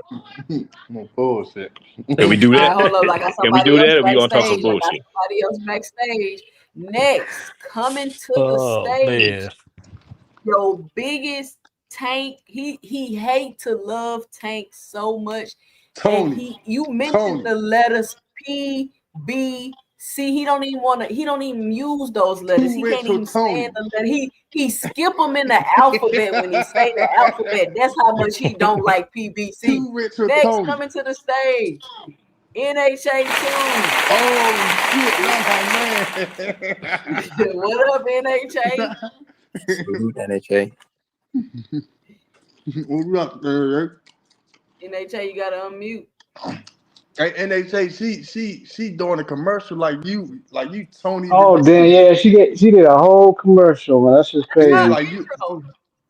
Yeah, she making it seem like that. Y'all don't like the intro? Y'all don't Nah, like the you intro making to it seem like that. He Nah, was. that was a hell of Intro's an been intro. fire. Intro's been fire and spot on. Intro's been fire. Nah, you made it seem like he was too rich. No, I didn't. Yeah, You he thought did. it was too rich. What's up, NHA? Nah. What's your 2 cents? What you got for the show? Oh, I forgot to throw your boots hate in there too. I'm gonna do it next time. See, I don't hate Boost. I don't hate Tank. I like the PBC. I just don't like when they give us bullshit ass fights and want to charge us fucking $80. What? As a consumer, I have every right to complain about that. But I You fuck with do. PBC. Been a long time supporter of PBC, man, since the inception. Same goes with Tank. I love Tank as a fighter. Probably the most skilled 135 pounder we've seen in quite some time and shit. You know what I'm saying? Besides Kurt.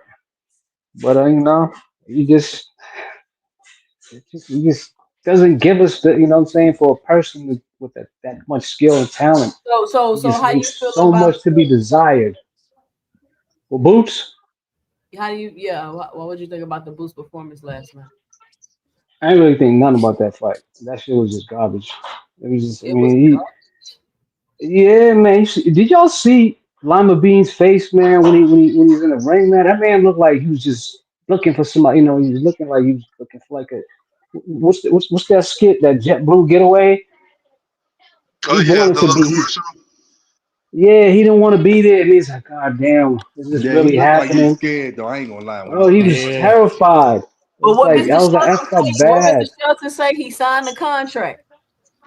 He He shit, signed he the sure contract. did. That's on But him. I'm more ashamed of fucking Eddie Hearns, man, for fucking going digging this motherfucker up from the jungles of Angola and shit, wherever he found him and shit. I Hey, was like, damn, man. the best promoter in boxing, Eddie Hearn. Oh yeah, he is. He is. He gonna get you the softest touch for the best money. That I cannot complain. He gonna get you some millions. He gonna get you some hometown fights, but you gonna get some cans on that resume. Cans. It is what it is, man. I just hope Boots and shit just give us something next fight, because I know I heard one. He, he definitely got a fan. I don't want to call him a fanboy because I don't even know him and shit, but somebody's definitely cheerleading for him hard on the panel. I just want to make sure we get a real 154 pounder and shit. I don't want Barral, because if we get that, man, we on his head Is he a again, man. champion? That's I don't what give it a looked fuck like, what though. he That's is, looked man. like He's trash. Hold that looked on. like Now one you of the don't options care. because he's Hold on, WBA NHA. interim. Now you don't Yeah. care. He a champion. Man, champions. There's levels to being champions. You Now could it's be a levels to champion, being like, a well, champion. I'm about to kick you out, yes. NHA. Hell no. You not about Hey, to. You Ain't so that what y'all tell me? hell Didn't y'all tell me? But hold on. Didn't y'all tell me belts? You know what I'm saying? Don't really matter. hey, So just but because here's you got a no. belt, When I said it was levels to being champions, y'all was saying it don't matter. They was a champion. Yup. Y'all do that for NHA Bud. Y'all do that for NHA. Bud Crawford. I would there's say levels this. though. There's levels. NHA, Go you're ahead. right. I would say this though. Hey, I would just Crawford, say because three-time I would undisputed say champion. Matt Jamal's 11 fight ass was able to take Bud the distance, that make him all of a sudden this world level motherfucker. No, He's he shitty. looks skilled. Yeah, he is world level.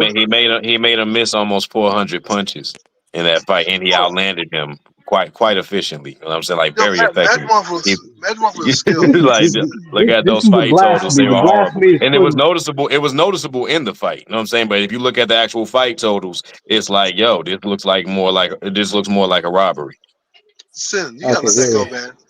Bud beat yeah. EJ Please like do. 6 years ago, man. He beat EJ years. I was hurt too, bro. He You definitely That gotta I let could that. have mean, stole a couple rounds off You off gotta, of him. you gotta let that hit out your heart, bro. we Hit out talk your about heart. Matt. We talking about Madrimov. I don't know why you still talking about Spence. Like, I mean, and then he just beat Canelo. Y'all got a much bigger win that y'all Y'all can gotta celebrate. understand. But you still talking about Spence. Spence must have been the god of boxing to all y'all Sin, motherfuckers who be talking about this hey, shit. Sin, you gotta What up? understand this about Boxing Hacker. He's a plant. He's one of them plants that's like the anti-PBC people. They send him Yeah, over here to yeah, push he a certain Tesla Anti bot. narratives. PBC. Nah, Why He do a you got to Tesla bring bot. up any PBC? PBC fighter or anybody Anti-PBC. that was once associated with a PBC fighter, so you know the angles he's gonna take in any discussion. You know the I like angles and the Rolly. positions he's gonna take. You just know it. I just You don't. know I it. just don't like the blasphemy of It's talk of disgusting, putting man. Bud and Boots It's in the same atrocious. sentence. He's a tank hater.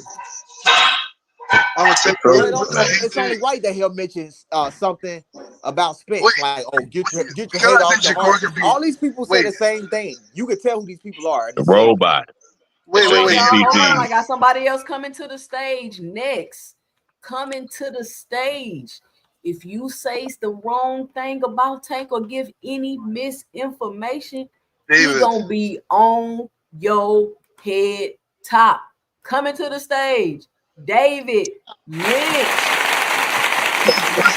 Oh hell no. What up, David? Thank you for making me wake up What's this up? morning. What's up? What's up? What's up? What up, What's Mr. Lynch? up? What's Praise be going to on, Tank. brother? What's up, Sin? What up? What's up, man? What's going on, What Chief? up, What's up, OG? Blaze? What up, What up, OG? Rich? What up, The David? third day, Tank What's up, ride. Teach? What's up, And Rick? What's up, Dave? What up, boxing Dave? hacker, Man, my amen to man. Tank.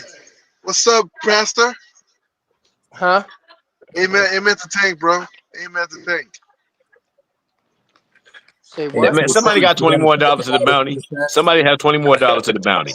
Yeah, I'm I calling kill got his it. anybody. ass off, man. What in? I'll drop it anyway. $20 more No, dollars praise to the to bounty right now. my I brother I'm bet David you summoning Lynch. my won't. power. Salute to you. David Lynch, salute to you, Oh brother. man. Salute to you. You see, yo, you better leave me alone before we start bullying you, yo. Try to be nice to Who you. is the Sam, what's up, Hey, hold man? on, Hacker. Who is this? Who is the Hano squad leader? They say That's Hacker has flying been holding frequent. it That's down enough. Oh, that's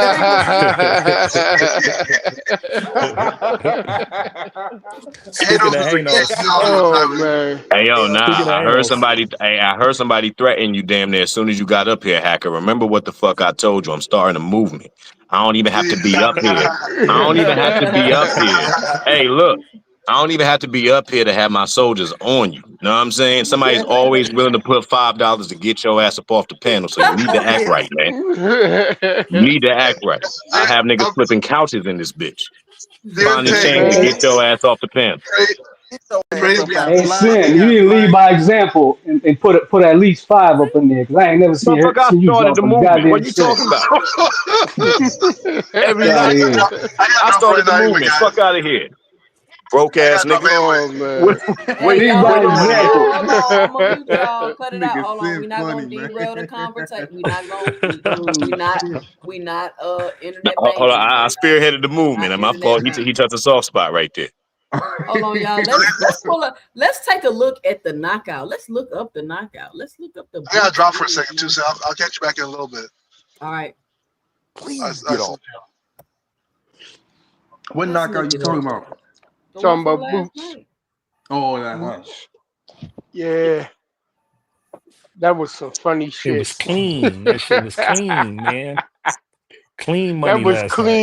clean and smooth. But this is the thing, right? Why did he go out there like he was about to walk Boots down? Like, why was he even like standing in front of Boots? Like, what? He stood there to be knocked out. Like, what are you doing? That boy didn't know what he was doing. Boots He was went surprised. stepped to Boots got on his Boots and back foot for a Boots. second and then I just want ran to through him. know. This is what I want to know. I want to know where my man D1 at, man, because he was the one telling us that Lemus was a good ass fighter. He weren't that good last night. all that type of stuff. But that don't mean he wasn't just because Boots destroyed him. Why Boots just can't be that And good? I feel like Boots Boots had is a that Yo, good. tremendous man, we're That's not what about to it do tremendous that. is. time and told him to finish it. Lima was not on the level of any goddamn. I mean, it. Y'all see what the was it the ranking? Was it WBA mysteriously put him at number 15 like All right. 2 weeks prior to Boots? You know what I'm saying? Like how they Eddie mysteriously Hearns. put Zapata at number 1. Hey, listen, That's there's a difference. Zabetta's already ranked though. You all right you had about to do that, was T Cent. all you had to do was look Zapata's at already Lima ranked B's like nose. 3 or something. Listen, all you had to do was look at Lima's nose to know what time was about to happen. Like real talk, he Hey, was gonna fool. get Man, when I saw punched. the highlights, I'm like, nah, he's too slow. Like Boots is way too fast for Man. this Hey, Teach. I keep telling people they don't believe me. I said he fight like a washed-up Kell Brooks. guy. I feel like he Hey, fight like a he that fight that like a was a Kell. good that was a good one, Rich. Yeah, That was a good one. yeah, that was a good take. That was a good take. I got to give you that one. But y'all know who was pissing me off last night? Eddie Hearn. I was like, man, if you don't Oh, shut man. your ass up, Eddie, For what Man, is you real. talking that's about, bro? Listen, and this that's is how Nah, you Eddie this talking promote his this him, is shit. man.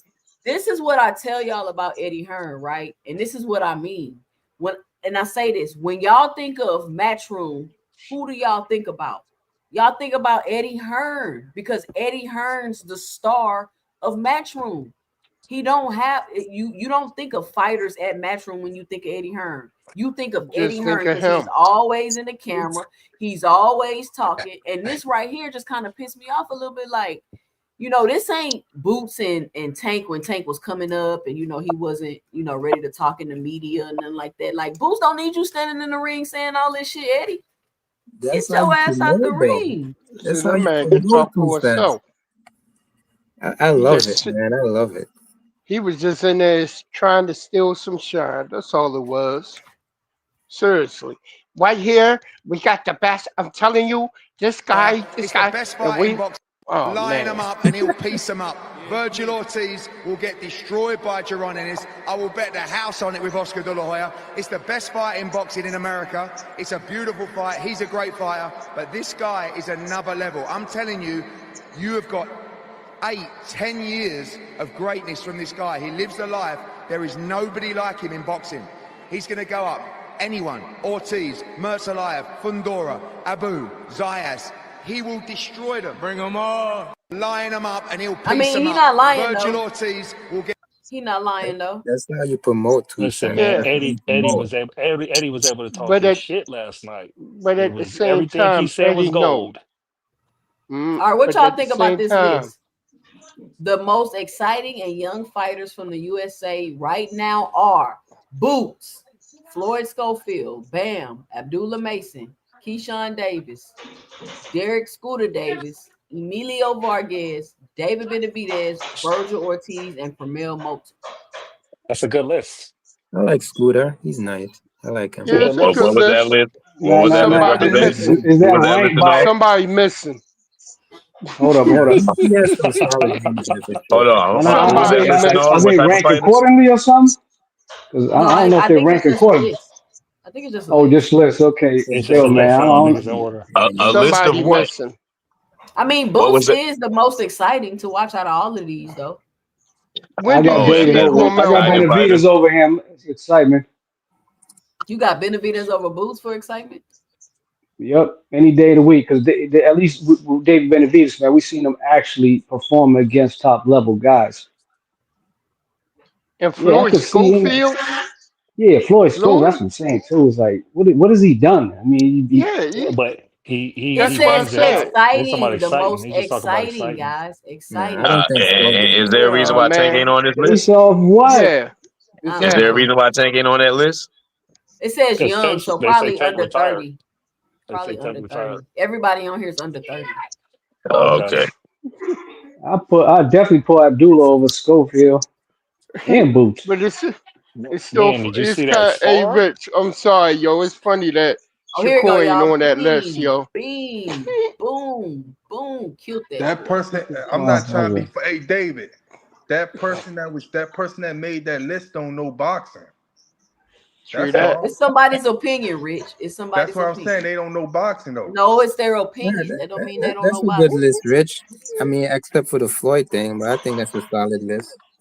Oh, what? The best fighters under 30? Exciting, yeah. No, Exciting, No, he yeah. exciting. talking Just about Oh, exciting. exciting. exciting. Yeah, exciting. Oh man, Boots pieced that dude up, yo. The first Damn, somebody knockdown say got Eddie me. Hearn. Lucky I ain't make him my baby daddy last night. Hold on, Eddie. Ew, yo. Hello, Ew, what the Eddie. hell? Hey, Eddie's a handsome English guy, and he got that accent. Y'all know that be That's all over. all it take. That accent, niggas got to do half the fucking work to get all the goddamn credit, man. That's some bullshit. I'll sweet chin music the shit out of Eddie if I seen him in the street. Fuck out of here. Fuck out of kick that nigga out that damn suit. Smug ass. Pardon me, man. Pardon me, brothers. The motherfucker slithered down the street. You a snake, yo. For real, You a man. snake in the suit. Hey, this Y'all is know- wild. I ain't mad at him though. That's crazy. That video 2 cents on right now. This is crazy. Hold on, let me see. Que buscaran la pelea. No está Oh, this the conectando. fight No last está night. conectando. Oh, they not speaking English. Are they not fighting to win? I think that's Say a what? fight. That's a fight that came on last night. It might have been a fight that came on Do they last look like night. they not fighting to win to y'all? Does it look like they was faking? Does this look like they Look. faking? Yeah, Look that's like crazy. This is a guy. We had somebody enough of filming this a shit. What is boxing this? movie. Somebody filming a We had boxing enough of movie. this shit, man. Y'all get the fuck out of here. What the fuck is this? Oh, this That's is a boxing crazy. movie? No, that's what it looked like. Somebody filming the movie. Damn, is that shit 'Cause for real? I was like, what kind of I didn't punches even was know you that? could do that. It was some weak ass exaggerated head movement. You know what I'm saying? Like it definitely looked No, choreographed, okay, but okay, chat. I'm about to pause it. Let me see what y'all chat. I want y'all to let me know and drop it below. Do y'all think that these people are faking? What up, Jupe? The homie Jupe in the building. Salute, Jupe. You. All right, here we go. I'm about to start it. It's only a couple seconds. Let me know if y'all think they look like they faking.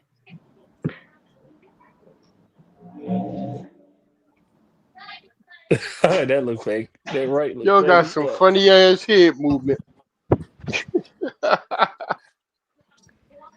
looks like a real fight to me. Man, they was some bullshit ass punches. That's They Josh ain't, Some them Petty. bullshit. punches they And had that's Yeah, shit that's on it. crazy. like 2-1 and 2-0 record. Some of the fix was on that Hey, fight. that The sounds like the dude ain't know Yeah, how craziest it to shit. might be some crookedness involved. Yeah. And Somebody y'all think lost boxing money. is a corrupt sport? That's some crazy work. Somebody lost money. Somebody made some in that fight. So it looked like. Motherfuckers saying Boots just beat a bum, yet these same motherfuckers was hyping up Padley, Yoshino, and Artem. I can't stand these niggas. Yeah, you gotta bring what that I'm up. talking Okay. about. Clown shit. Who name one person that was gassing up Padley? I want to meet that person so I Yeah, can I want, tell them. I want, I Man, you want to meet. can't. I want. Hey, look, I I want to just meet want that to know. person. I want to meet that person. I want to also know is these same Shakur fans they hate Boots? Like, where do they Listen, align at? Like, where do they align at? Shakur fans don't like Boots. like we And can't do everybody anything that's about saying Boots Padley not a because That's that was generational crazy. last It's like talent minute, is right? they just being be on disingenuous. Shakur fans nutsacks, man. Like we Let me ask can't do y'all a anything question. about Padley Ain't no because way. that's last minute. And with the Was whole Prince? Artem thing, Artem was literally beating up Frank Martin, man. Like he's a better Hold on, fighter hold than on, Yeah, he Frank hold on. Martin. was. Artem was Artem coming off was a beating up Frank knockout. Martin. But Man, let he me was say, messing Frank let Martin me up. ask you this: was Prince Nassim a generational talent? Yes. He's So exciting. why are Huh? people saying that Jaron Boots Ennis is not a generational talent? Who's saying that? I'm not hearing no one saying this but y'all. All I hear is Boots fans saying this. I don't hear Just no the one people on this up on panel. the You think I just But made Prince that up? Nassim, Yeah, no, I'm not fought saying better you made up. competition though. I heard salute the Deem. I heard Deem keep saying stuff, and I don't be No, seeing no people one. is saying he's I not a don't see generational nobody talent. disrespect Boots as far as fighting, as far as who he fight. You might have heard somebody slick say stuff or something like that, but as far as him fighting, I Let me never keep heard nobody scrolling down this disrespect Boots. timeline then. Well, I heard people saying today. Matter of fact, I think I heard Brian Norman Sr. say he not a generational talent today. For I real? heard Yeah, boy, him you know say that's that. Brian Norman Sr. Of He course, they're said gonna Man, talk come shit. on. You I'm know he talking gonna about say that shit. I'm talking about inside the ring. I heard a I know. dude call in. I heard a dude call in on somebody's stream and said Boots didn't deserve to step in the ring with Crawford. Like he had some nerve to even call him out, so on and so forth. You know what I'm saying? I just found that. That like, do y'all agree with that? Y'all feel like it's that egregious for Boots to call that man out? Nah, it ain't nothing Somebody, wrong. It No, No, ain't not nothing. at all. no, he was It You ain't just the nothing gotta wrong best. mean with it him. when no. you do it, That's though. that It ain't nothing 147. He wrong was the with him best. calling Terrence Crawford out. But it's nothing wrong that Terrence Crawford 47, he on some but LeBron shit, man. He's trying to get championships. He ain't trying to fight for nothing. That's like saying man, that Hey, that's man they like trying say to get no Boots stopped that championship. man, and that's like you Boots want to see. finished him in one round and gave him a Philly cheesesteak. Guess what he said Yeah, in that clip? that's He why said, and then he said you fucked me up guess what bad. he said in that guess what he Lima, said in that clip, Don't get Tucson? that He said Boots yeah, F me up. that's crazy. I don't fucked know me up what did bad. he. Hey, did he really give him a cheesesteak? I don't know. Oh shit, he really did. He gave him two cheesesteaks. Nah, I saw that. Two I saw that. cheesesteaks. I saw that shit too. Maybe two Geno cheesesteaks. Nigga, he need Nah, an you ice get pack. hungry after them What the fuck fights, you man. gonna Hey, give him some cheesesteaks hey, for? hey, y'all. He gonna hold I that shit went on his to I face and went get to no Philly. better? I went to I went to Philly Is last that year nigga and gonna got the be able to Wagyu. chew him? Like what the hell? Yo, Nah, That nah, I Boots went nigga and said took he teeth those probably probably cheesesteaks on hurt. heard me, bro. camera. I went and took that shit Have, on Yeah. camera. He would have hey, leave that shit in the back after everybody left or something. I would have hell came and yeah, picked them yo. shits up Hey, after the Like venue hell cleared no. out. Like, yo, Lima said in that clip. He said you fucked me up bad. Yep, yep, Look what I Dean exactly. said said. What shit. Dean say? You it's There go outrageous, Lou. bro. There go Lou been talking shit. I don't know who these Adonis dudes is, but they was going back and forth with Leonard Ellaby the other day, and I'm like, bruh. Boots Ennis knocks out Usima Lima in one round. If you really watch film on Lima, you're not surprised at the outcome. Here come Lubin. Thank you. Like everybody Yeah, feel like the chime in. Like okay, like I don't understand. What did he's y'all speaking expect from the facts. fight? People already knew what to expect from the fight. And after the fight, everybody like, listen, what the fuck is up with man, that with a nigga's damn. eyes, yo? God damn. You talking about bug eyes. The upper room. That's that foil cap. That foil cap he be wearing got his eyes bulging like that permanently. Imagine that Jaron Ennis would have done to Devin Haney if that fight went through. That's what I'm saying. Y'all talking about Boots Mm-hmm. ducks Devin Haney. Oh my goodness, yeah, that would have been certain retirement. All sorts of charges would have been pressed. That motherfucker would have pressed all the buttons in the courtroom. Listen, Bill would have jumped in the All the ring and buttons I in the mean, tackled two him. courtroom. things could be true. Like, Boost would have probably whooped his ass, but Boost Bill still would have ducked him. jumped. Boots would did have not beat the duck living Devin Bill would Haney, have jumped in the bro. when ring you're and not worth tackled Yeah, him. something, when you're not worth the attention, that is not ducking. You know what I'm saying? Like shit, Devin that's ain't no trophy for ducking. Boots. Devin ain't So no why do trophy you for fight? He Boots. don't So get he no said credit. it. Okay, He don't why? get no credit. All right, cool. So why do you say I won't fight you at 147, but I fight you at 152? Hey, yo, you make up what Because you he was want, but going the fact up. if I you ain't making really up think that shit. He Devin is was a going up. threat, I mean, I'm just saying, if you think that I ain't Devin making is up a shit. threat, if No, you I'm think just that answer Devin that is a threat question. to Boots, Answer that that question. answer what I ain't about to Because answer no Boots was questions. already going up to 154. That's why. Hold on, Listen, y'all. man, Let That's y'all Haney ain't cool, niggas get nobody. no, back but at Haney it. about to lose. Haney about Hold to lose to on. Brian Norman Jr. Next, that's that coming that to that the that could be stage. very Hold on, it's let me very say something, possible he bro. could lose. Bro, you gotta stop talking, bro. Right, bum. Next, coming to the stage. Mr. Put you in the blender and mix you up in the conversation and keep Juke. it going round and round and Yes. round. Leader of the Hanos clan, frequent flyer. Oh, okay. Hey, frequent What flyer. up, frequent Most flyer? So hated I in the got one more building. person. I got one more person next coming to the stage. If you want to get souffle, broiled, That's Juke. That's Juke right there. fried, barbecue, sauteed, That's Juke. she definitely gonna do it for you. Next, coming to the stage is Juke with the cook. Hey y'all, you so What funny, up, too, Sid. Juke? Frequent flyer, what's your 2 cents? What you got for the show? Oh, what's going on, y'all? I just wanted to say, Devin, the best at 147 right now. But Had to get him off of here with That that was bull. quick. Yo, That please was get quick. that motherfucker out of Yeah, here. so go ahead, but Chris. Boots stepped on that boy though. Boots stepped on that boy, man. I mean, You I know think people Devin go, better than Kardashian? hell yeah, Yeah, we gotta hell see him yeah. in That Norman first. We gotta see him in you know when Boots fought when Boots fought Karen the first time and Karen was using all that footwork, that was like he wasn't walking on water.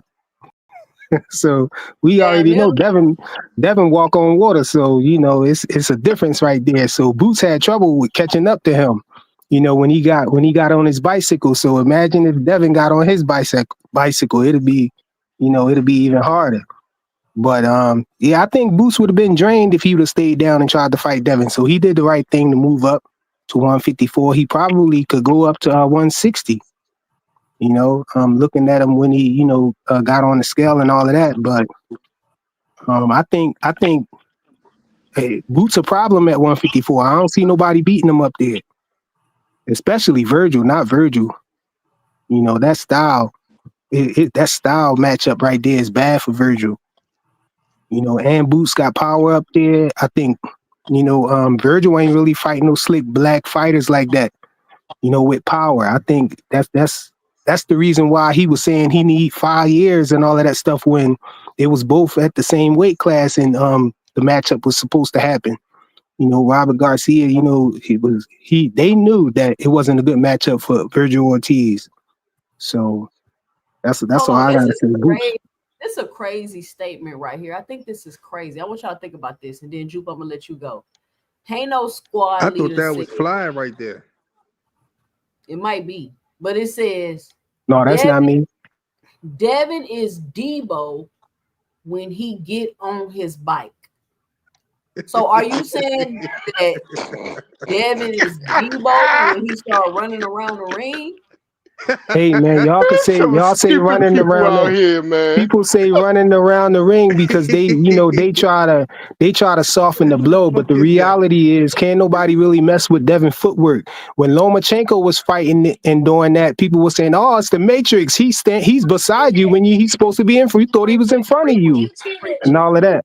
You reaching, bro. You reaching. Hey Juke, man, what you got for the show? I'm just listening to y'all cook mostly, but I was just gonna say that I thought Boots had a great performance last night, and I was just happy to see him. You know, this first time seeing him at 154.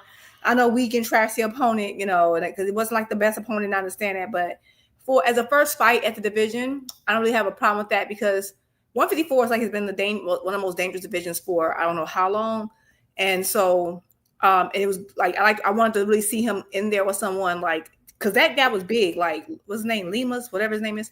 He was kind of, he didn't look like he didn't make Boots like he was just like this big, gigantic guy in there. He looked really, really close in size. I actually think Limas was a little thicker. But to be fair, if we're talking about belts and rankings, Limas is ranked top 10 in 3 sanctioned bodies.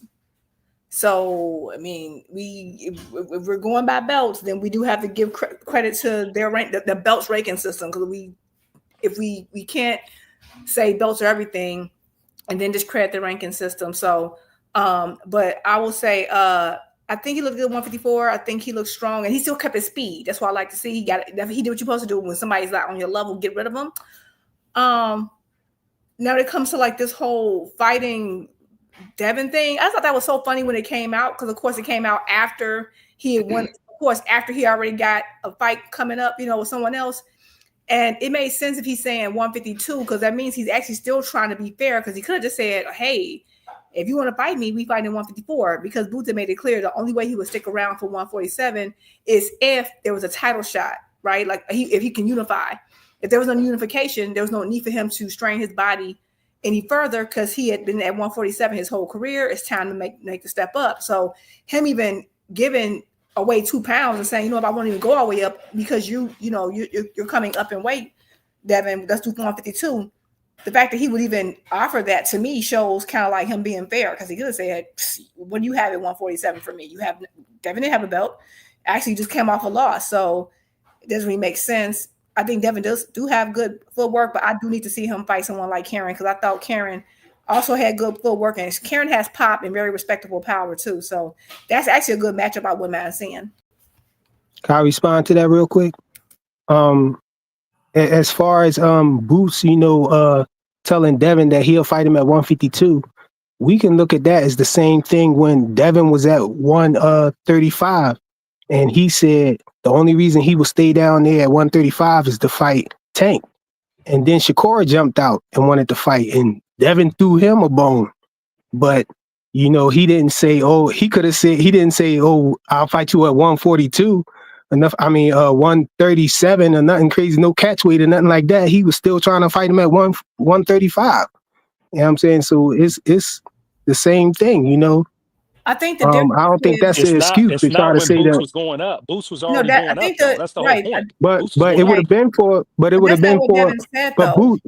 But listen, Boots, at 140, Boots at 147 was unified. So Devin challenging him at 147 is for belts. So why would he fight him at a No. catch It's weight? just Why would he it's to cheat? defend the belts when he's already making up his mind to move up. Yeah, It's not worth but it. that's what I'm He saying. ain't. But wait, hold on. But listen, I'm responding to that. Listen, if Devin moving up to 147, he's moving up, and he's going to fight Boots. Why would he fight? Why would he move up even further to 152 and not have no belts or nothing on the line? That's crazy. Why would Okay, he do hold that? on. Let me stop. Hold on. Let me stop y'all right here because this is a dumbass conversation. We know damn well Devin Haney was not fighting. He is not, and he will never fight Boots. So Right. listen, what do y'all think about you can't say that. That was on the table for sure with a whole lot of money. Stop. Look, Devin will be the. Oh, go ahead, Ju, and then I'm gonna read this comment. Yeah, let me just respond because he was commenting off what I said. You're saying Devin said that he would stay for 135 for Tank. That's not what he said. He said, I'm staying at 135. And as a matter of fact, when Shakur Stevenson, this when he was still on ESPN, and he was talking, and I think it was right during either Shakur's fight or they're talking to him, Bill Haney called into ESPN and said they're staying at 135. So if it was about Tank, why are you calling to ESPN during Shakur's fight to tell ESPN and Top Rank, and I'm staying at 135? So the very start is untrue, and you're trying to compare apples to oranges. No, you can't change history, Queen. Everybody knows he said it was only for Tank. I didn't interrupt you. That's history. Everybody on this panel know that. You can't change history. You're interrupting me. You see, I let you talk frequent and didn't be disrespectful and let you talk. Frequent. We're not doing that. We're not interrupting. Panel Like, etiquette. come on. I got new All I'm rules. saying is, yeah, it's just you're trying to compare two different things. The thing is that Boots said, if I can't unify, if I can't get another belt, it makes no sense for me to stay at 147. Everyone knew that. So even if Devin was serious, which I know he wasn't, why would you wait till you know this man? You know you have no belt to offer him at 147. You have no extra belt. He gets nothing out of fighting you. And you see he's going to move up. Why would you then say you wait till all that time? Because this case, you could have been challenged him. You wait till he about to move up, then say, well, I'll fight at 147 for his belt. No, you weren't. Like, let's stop the madness. We can move on. Hey, can I All say right, let me something say real quick? this. Let me say this. Hold on. Let me read this. I'm gonna let you go, let me Rich. see It something. I'll give says you 2 Devin cents. will be. It says Devin will be the best at 147 pounds after he beats Norman Jr. So let's switch gears here. Hold on. Let me say this. It really wasn't about Hold Devin on. choosing him though. Frequent. Let me say this because I personally believe that Devin, if Devin is right mentally, I think he will be able to beat Brian Norman because I think what people are discounting, and this is if he's okay mentally, I think what people are discounting is, and Bud Crawford made me think about this after Bomac said that he really walks around at 168 or whatever. He was squeezing down to the smaller weight classes.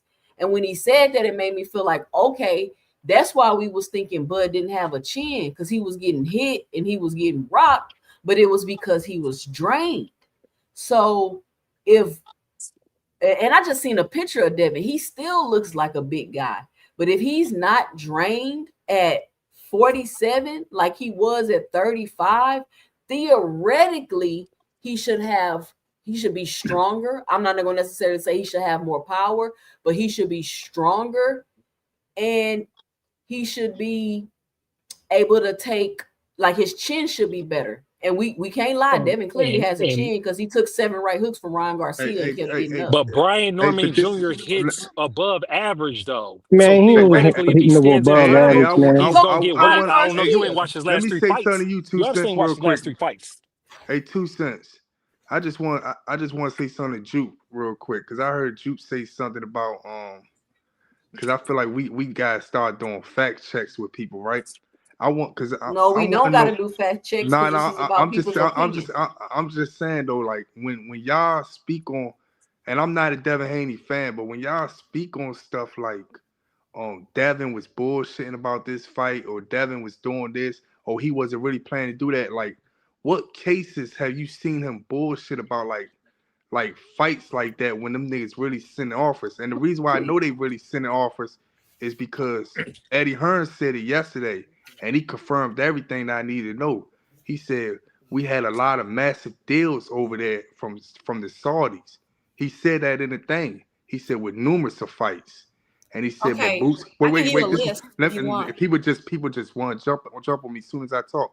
But he said we had massive deals over there in Saudi, but Boots wanted to keep it in American boxing, and I respect Boots for that doing that. And he wanted to bring it back home to his hometown. That's what Eddie Hearn said out of his mouth. So yeah, I'm pretty sure Devin Haney did want to fight him. You know what I'm saying? Or he probably was. Jupe, I'm not gonna sit there and say that you don't know. I don't know. All I know is if he was pump faking, he still So sent you out an telling me offer. Devin Haney wanted to Damn. commit career suicide, Damn. Rich? Yeah, damn. Okay, It wasn't Devin Haney though, Queen. It was really Turkey though. Turkey set them fights up. Turkey was asking for them fights. Why I just Hold get on, jumped? let Why I Rich can't finish. never land my Go ahead, plane? Rich. Rich, you don't gotta cry, bro. Go ahead. All I'm saying is that if Devin Haney was pump faking, playing around, or wasn't really serious, I can't sit there and say you was, because he really sent that offer, and we talking about for millions. We ain't talking about for no couple hundreds, thousands, or none of that. We talking about for millions, man. And I feel like that's like a big insult on a man character. But I would They say say he's last scared I of money checked. and he's scared of man. That's what you basically saying. But what I said last I I believe we checked. all believe in God, man. That's who we should be scared of. That's Rich, stop Hey, that. Rich Last I though. checked, Devin been What that fighting got to people, do with man. anything? Okay, since you posed it to me and you posed it to me, let me just rebut real quick because this is a thing. I think we use terminology wrong. You said you want to fact check me and then admitted that you don't know if he. I said based on and the information I have and based on the timeline, I think it's BS. You said you want to fact check and then you provided no facts. All you said is that Eddie Hearn said that Boots want to fight in the U.S., which we already know. Please drop in the chat where Eddie Hearn said Devin Haney sent Boots this particular offer worth millions of dollars. Put where he specifically said that. I could tell you right now. I could tell you right. If you can't, Hold don't tell me what to do. I don't know. hold on, Rich. I'll let y'all finish. I'll let y'all finish. I'll let y'all finish. You was crying. Yeah, go ahead, Juke. Let her finish, Rich. If you're gonna start a conversation saying you want to fact check someone as if fact check me, then I don't want to hear no talk. Put the link in the chat where Eddie Hearn said that. And guess what? Even if you were to find it, let me tell you something crazy. One thing we have caught Eddie in before is lies. That's another thing too. So at the end of the day, Eddie Hearn did not say, yeah, because Devin sent Boots a offer for this amount of money for specifically for he did not say that. And the reason I said it's BS is because Boots been at 147 all this time. And we all know Devin been going out his way to try to squeeze down to make 140. That boy is big. I said that boy. So he could have challenged him at any time. He waits to make it that he says, I'm about to go up. And now he's like, yeah, I would have did it. This is what Devin been doing his whole career. And I can give multiple examples of it too. Multiple examples. No, Rich. So you ask for examples, then when I start talking, you want to talk over me because you don't want to hear no facts. After her before 2 cents make somebody else talk. No, hold on, because I got somebody coming to the stage. Next, coming to the stage. Listen, if you say something to him, it's going down. And he definitely gonna call you out. He gonna put your picture in the thumbnail on the live stream and everything. It's Mr. Ride Again himself. Next, coming to the stage. What up? Right again. I was right again. I tell I right again. Hey, Juke. Go ahead, Juke. Hold on, Dean. What's your 2 cents? What you got for the show? What's the top topic of the conversation? All I heard when I was coming in, 2 cents, was Juke going off on Rich as always. So what's the topic, 2 cents? I hope it's Jaron Boots Ennis. They're going back and forth about if Devin Haney really was trying to fight Jaron Boots Ennis, and I'm like, this is a ridiculous argument because y'all just seen Jaron last night. Do y'all think Devin Haney want to commit career suicide? Hold on, Rich, you're not gonna talk over me. Do y'all think that Devin Haney, we talking about if Devin Haney mind is right, he can beat Norman. You think he want to create career suicide and try to fight Jaron Boots Ennis? Are you serious? But the question I was trying to get to, Dean, is if Boots beats Norman, does that make him the best fighter at 147 pounds? Because I'm starting to hear that. You mean Devin, not Boots? Starting to hear. I mean, if Devin beats Norman Jr., is he the best at 147 pounds? Because I'm starting to hear people say that around the YouTube boxing streets, and I'm like, it's Brian Norman. Like, who is Brian Norman really at 147? Brian Norman's the best at 147. And people saying he's the best at 147, and I'm like, how can you say that? How can you say Brian Norman? Who you got better than Norman? Who's better than him? 2 cents? Okay, if you say so. You talking about where Barroso? I ain't forgot about Barroso. I ain't forgot about old Ben. How you got saved? I ain't forgot about that. Do you think that Brian Norman Jr. could beat Rolly? Yes, because he beat Ryan's trash, and like I said, the old man Barroso. Like, no, I don't got Rolly that high. I got Rolly good, but I got Brian Norman Jr. beating him too. But Brian Norman Jr., like, what is it about Brian Norman Jr. that you feel like he's the best at? What does he display? Like, I've watched Brian Norman Jr. fight. He's a decent fighter, don't get me wrong. What I've seen, his last 3 fights, has he's been tons of holes in his game. He is improving. But he's not I wouldn't consider him the best at 147 He's been pounds. improving, and he's been knocking cats out. I think Brian Norman Jr. Brian, talking over me. Hold on. He would have, in my opinion, he would have to fight more people for me to feel like he's the best at 147. And all I'm saying is, if Devin beats him, yes, Devin deserves credit. He deserves his props. He took on a competitive opponent in his weight division. But to me, to say he's the best at 147 for beating Brian Norman, my 2 cents, I'm gonna have to say no.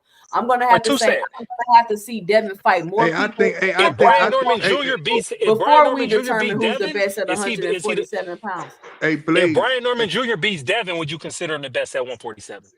No. Yeah, I of need course. to see him fight more people. For sure. I got you. I want to know, 2 cents, who you consider the best at 147, 2 cents? Hold on, let Dean go, yo. Dean ain't never finished. Go ahead, Dean. Well, thank y'all. Everybody at 147 B-level fighters. I don't even know why we talking about this. Everybody at 147 is a B-level fighter. Who's the best B-level fighter? We trying to figure, and that's what I'm saying. There is no best at 147 pounds yet. They got to duke it out. I agree with 2 cents. I'm gonna tell y'all who the best at 147. 2 Cent and Juke. They not gonna like my answer. I'm sorry. Jaron Kukadajis is the best at 147. He the most proven, right? Yeah. He got the most talent that I said out of the proven people. He just got a knockout in the second round last night. By losing the Boots twice, bro. That's what I'm saying. He not cut me off, my good brother. Him by losing the Boots, by going 12 twice with Boots. That makes him great. Y'all doing that tank theory stuff, man. Can I finish, my guys? Y'all giving Brian Norman Jr. credit because he beat a sushi roll worker. No, I'm giving him credit. No. Can I finish, Blaze? Can I finish? Brian Norman Jr. knocking out Jin Sasaki is less impressive than Karen Kukadajis going 24 rounds with Jaron Ennis. There you go. I said. I agree. Sorry. That speaks less of Boots, though. Jin Sasaki. Y'all can't name me 5 people Jin Sasaki for it. Bro, you didn't know get more credit for a loss than a win. Can I finish? I know y'all triggered. I get it. And I'm gonna let Dean go, and then Blaze P4P, and then Freak when it's on you. Can I go? Jin Sasaki What level fighter is he? He's a C-level fighter, and y'all praising Jaron. I watched Brian Norman Jr. before that. And he stopped Santillion, but it was rough before then. Who he fought that I'm supposed to be jumping out the window like he's so good? Yeah, he can punch. He's not the only boxer in boxing that can punch. Jen Sasaki at that. Now, Devin, I saw Devin last fight too. Yeah, Karen Kukadachis could definitely beat Jose Ramirez, Devin, and that's all we got to go off of. And y'all don't know no better, and I don't know no better. So miss me with all of that. That's number one. That Devin that fought Jose Ramirez loses to Karen Kukadachis, guaranteed. So miss me with that. Mario Barrios, y'all all to be. And Crocker, the other guy, he the IBF champ. Y'all think Karen Kukadachis not better than Crocker? Much better. So don't act like I'm tripping by saying what I'm saying. Karen Kukadachis got the best feet of the people that we talking about, him and Devin, but he's stronger than Devin. I think Jaron Ennis is better than anybody Devin Haney has ever faced. Anyway, so Karen already got the level. Put it like this: Karen is not going to be scared of them. He's not going to be shy. The moment's not going to be too bright for him. So I'm just telling you, those type of fights. And then y'all still just disrespecting Rolly Romero, and I don't know what makes y'all think Brian Norman Jr. better than Rolly Romero. What have y'all seen from Brian Norman Jr. that tells you he's better than Rolly Romero when Rolly Romero has fought better competition? Rolly Romero has been in the spotlight longer. Rolly Romero has just as much stopping power. Y'all got to answer these questions for me because I don't know. Rolly Romero is more experienced than Brian Norman Jr. He's been in the lights, the biggest of lights. And then he beat up the guy that beat up Devin. There y'all go. I'll land my plane right there. All right, so this is where me and Dean be going back and forth. This is where we bake it out right here with this one. And that's because I got a lot of favor towards Brian Norman Jr. He's 24 years old. He's a very good fighter. He's improving during every fight. I don't even care about the Sasaki, the Japanese boy, because before he fought the Japanese boy, I had him number 2 at 147 behind Boots. And I never had him beating Boots, but that was a fight that I want to see. So when Boots leaves, he's the best at 147 in my opinion. He's young. Like I said, this is one of them things where it's like, hey, he gotta have the fights for him to show and prove himself. And I think he's winning early on in his career because one thing about Brian Norman Jr., if he does succeed, he gets to get a name very early in his career, and that creates a leverage for him to fight and bring everybody else to the table to fight the best opponents at 147. So I just think highly of Brian Norman Jr. right now. Regardless of what y'all say, y'all don't think he got skill. I watched him add elements to his fighting game. When he was moving up, he had that uppercut when he fought Santillion.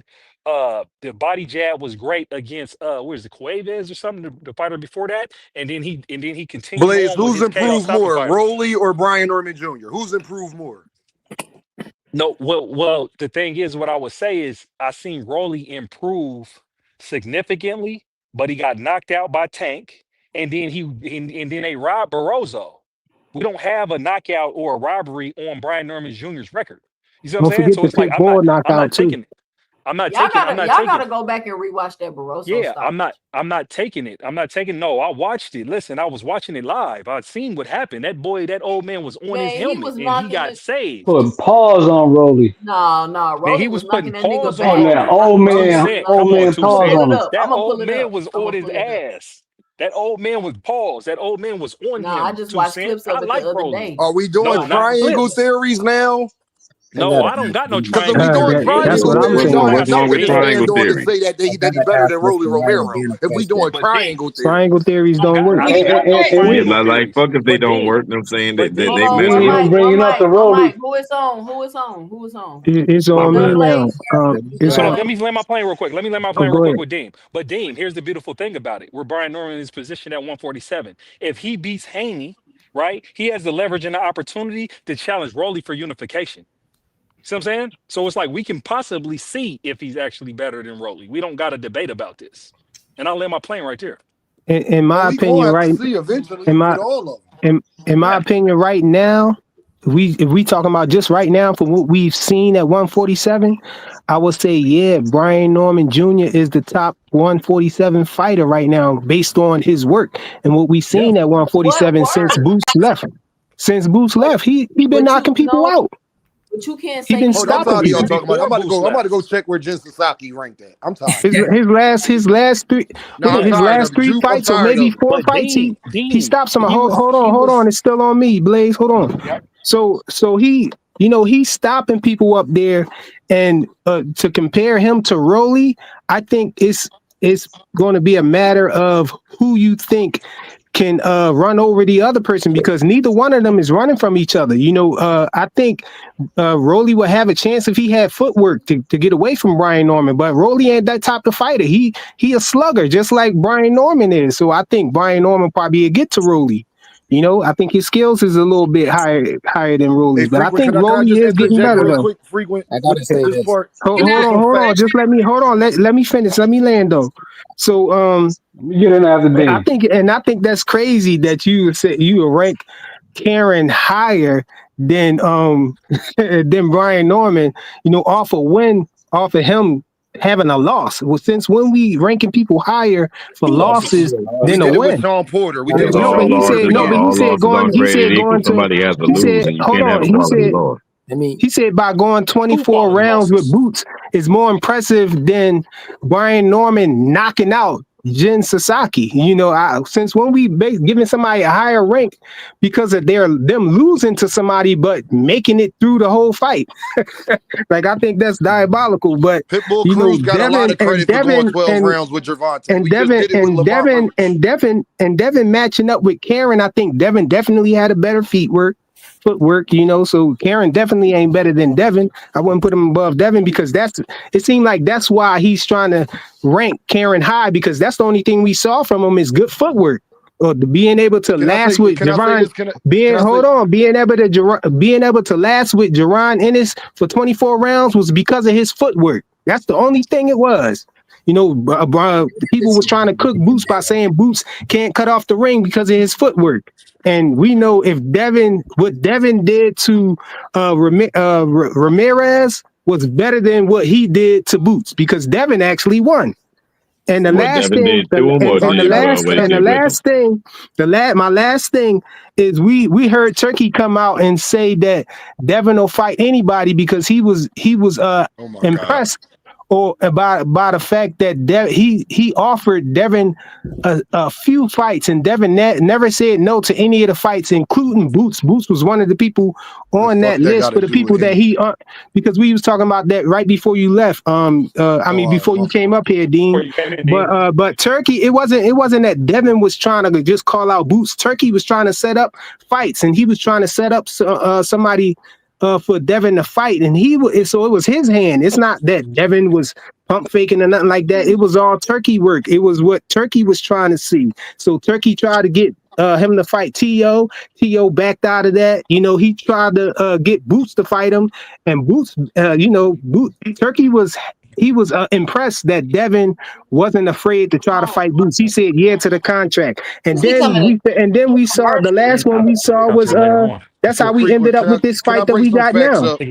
That's why we ended up with this fight now. People didn't think that he would fight. People ain't think he would fight B Norm either, and we see him fighting him. Can I go now? let me know when I Go can jump. ahead. You got it now. I'm landing it right there. Hold Can I on, go out to Frequent now? Frequent, you Can I hijacked the talk? panel. Go ahead, Teach. Damn. Can I go out to Teach? Yeah, my take on this whole thing, right? Like the way that I see 47 right now, and the way that I would rank them, I mean, I gotta put like Brian Norman at the top of the champion list, right? So you gotta be Brian Norman, Rolly, Barrios, and then the other guy to me. But at the same time, you can't say that you're the best without fighting a Karen, man. Because Karen, to me, he went against a proven fighter in Boots, and I do think Boots is proven, and he did 12 rounds twice with the dude. And if Boots wasn't at 47, I think Karen would have a belt right now. Facts. But those guys Hold gotta on, he get ain't go past Karen 12 rounds first and twice. He lost the second time. He got stopped. Nah, that was Avenesian. That was Avenesian. He didn't get stopped by Boots. He went 12 twice, so he finished the fight. He just got dropped. But anyway, those guys got to show me that they could beat Karen. I mean, they could beat Karen. But to me, Brian Norman is at the top. Now, I want to ask Diem a question, man, because I've been telling people, man, I hate first round stoppages because it doesn't give me excitement, man. So what do you think about the Boots fight, man? I mean, he did what he's supposed to do, but I wanted to see some flash, man. Like, I wanted to see something. Like, give me at least 3 rounds and finish the guy. Well, Teach, I don't you think know what that people uppercut you was so Teach, flash that watch he caught this. him with. Watch this. Hold on, the audacity. The audacity of the fans, man. The audacity. Crazy. But go ahead, I'm Neil. telling you. No, I'm saying we call Lima trash, but Lima is ranked number 6 in the IBF. 50 minutes. Santillan 45 minutes. Santillan at 147, he out the rankings. He number 13th at 147 in the WBC. Do y'all know that Jin Sasaki is not ranked nowhere in the 147 rankings? He's not on the list at all. Nope. At all. So when y'all want to give Brian, the people y'all said Santillan's number 13. And guess what, y'all? If you want to go to the other rankings with Santillan, guess who Santillan behind? Take a wild guess, 2 Cent, in the rankings. Who Santillan behind? 2 Cent. Watch Who this. Who he behind, D? Usman Lima. Uh-oh. Yup. So when y'all be sitting up here about to give Brian Norman Jr. all his credit, I'm gonna ask you again for who? Because if we go through the rankings, the people Brian Norman Jr. beat, I don't see them on here, or they're at the very bottom. I'm looking at the updated rankings right now.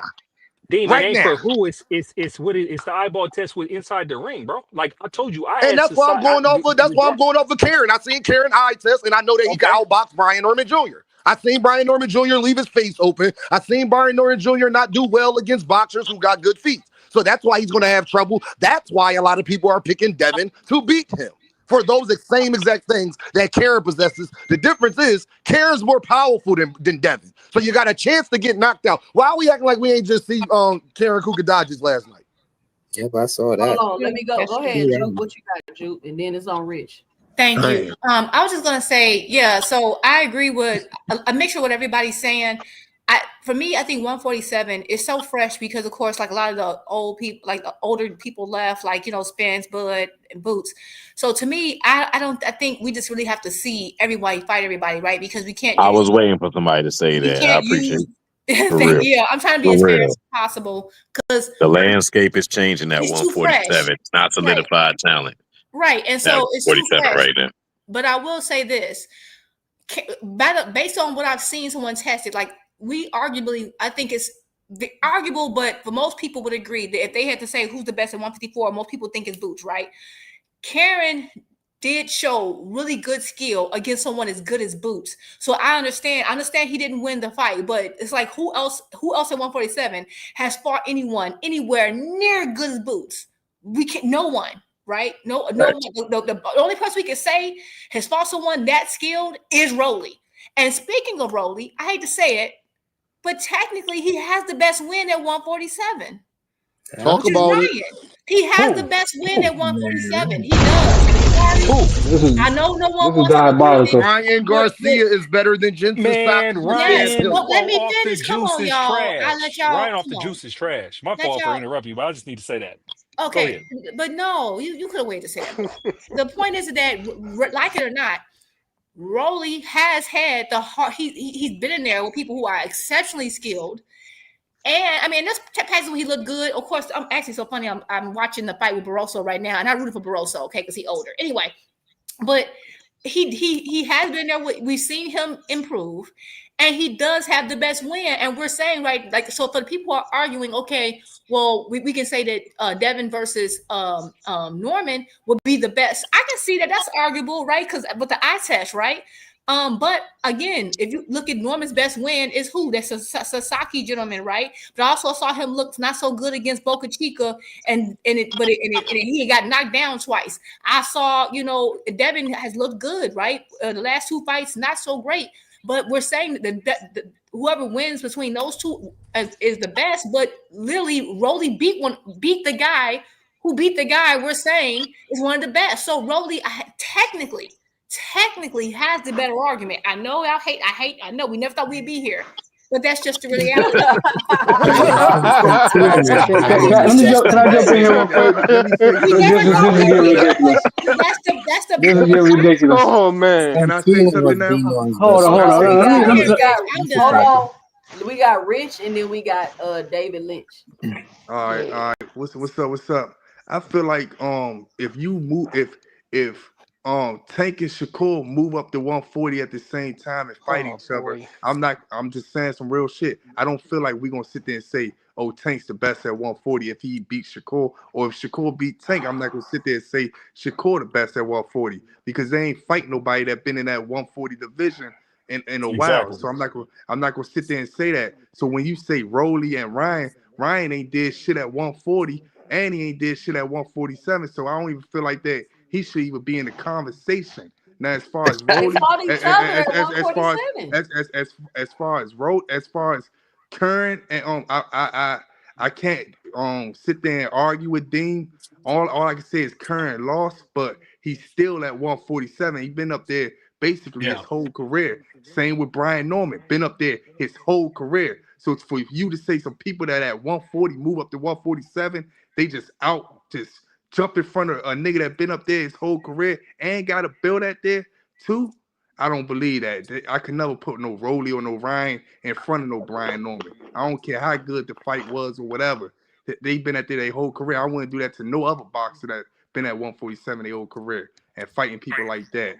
So that's like disrespect. That's really disrespectful. But Norman hasn't been at But 147 his whole career. That's incorrect. I'm saying he been up there mainly his whole career. No, he hasn't. Man, Bud moved to No, he hasn't. 147 and All automatic. right, man. No, go back and look at Norman's. Hey, Rich. Hey, Bud Rich. went Who to you think better, 147 and won a Fundora title in or his first Hold on, fight. I'm it's trying on to finish. David. What we It's talking on about? I'm David. trying to finish. Go ahead, Rich. I'm Go trying to ahead, finish. Rich. Land your plane. So at the end of the day, like I'm gonna keep saying, I could feel where you coming from, Dean. I on my perspective on that shit is that if you lost 2 times at a division, whether he lost 3 times, actually he lost 3 in that division. Um, I'm not gonna put you over somebody that didn't lose and got a belt and still looking good. I just gotta see y'all fight. I'm not gonna sit there and say that Brian Rich? Norman or Kern Rich. better, If but I Karen definitely don't want to see fight them Boots, he fight. would have That's a all, belt. man. Rich. Yeah, I know. He would be the Hold on. champion right now. Hold on. Go ahead, David. All right. Let me go ahead and say this straight off the bat. Brian Norman Jr. Excuse me. Oh, okay. Brian Norman Jr. He did look good against Sasaki. I'm not gonna go no past that, but at the same time, that seemed to be like the only signature fight that I seen him do. Right? I did like what I saw.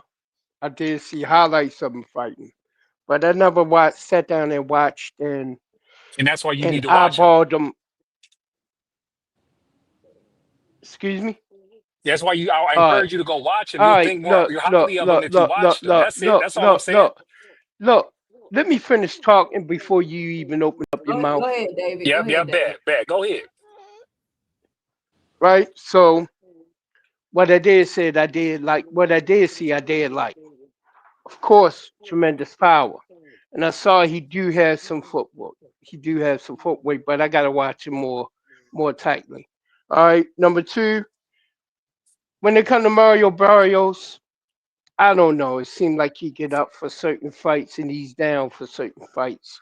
So um I can't say he like the best up there, but then again he's a champion right now. And he's holding a belt. All right.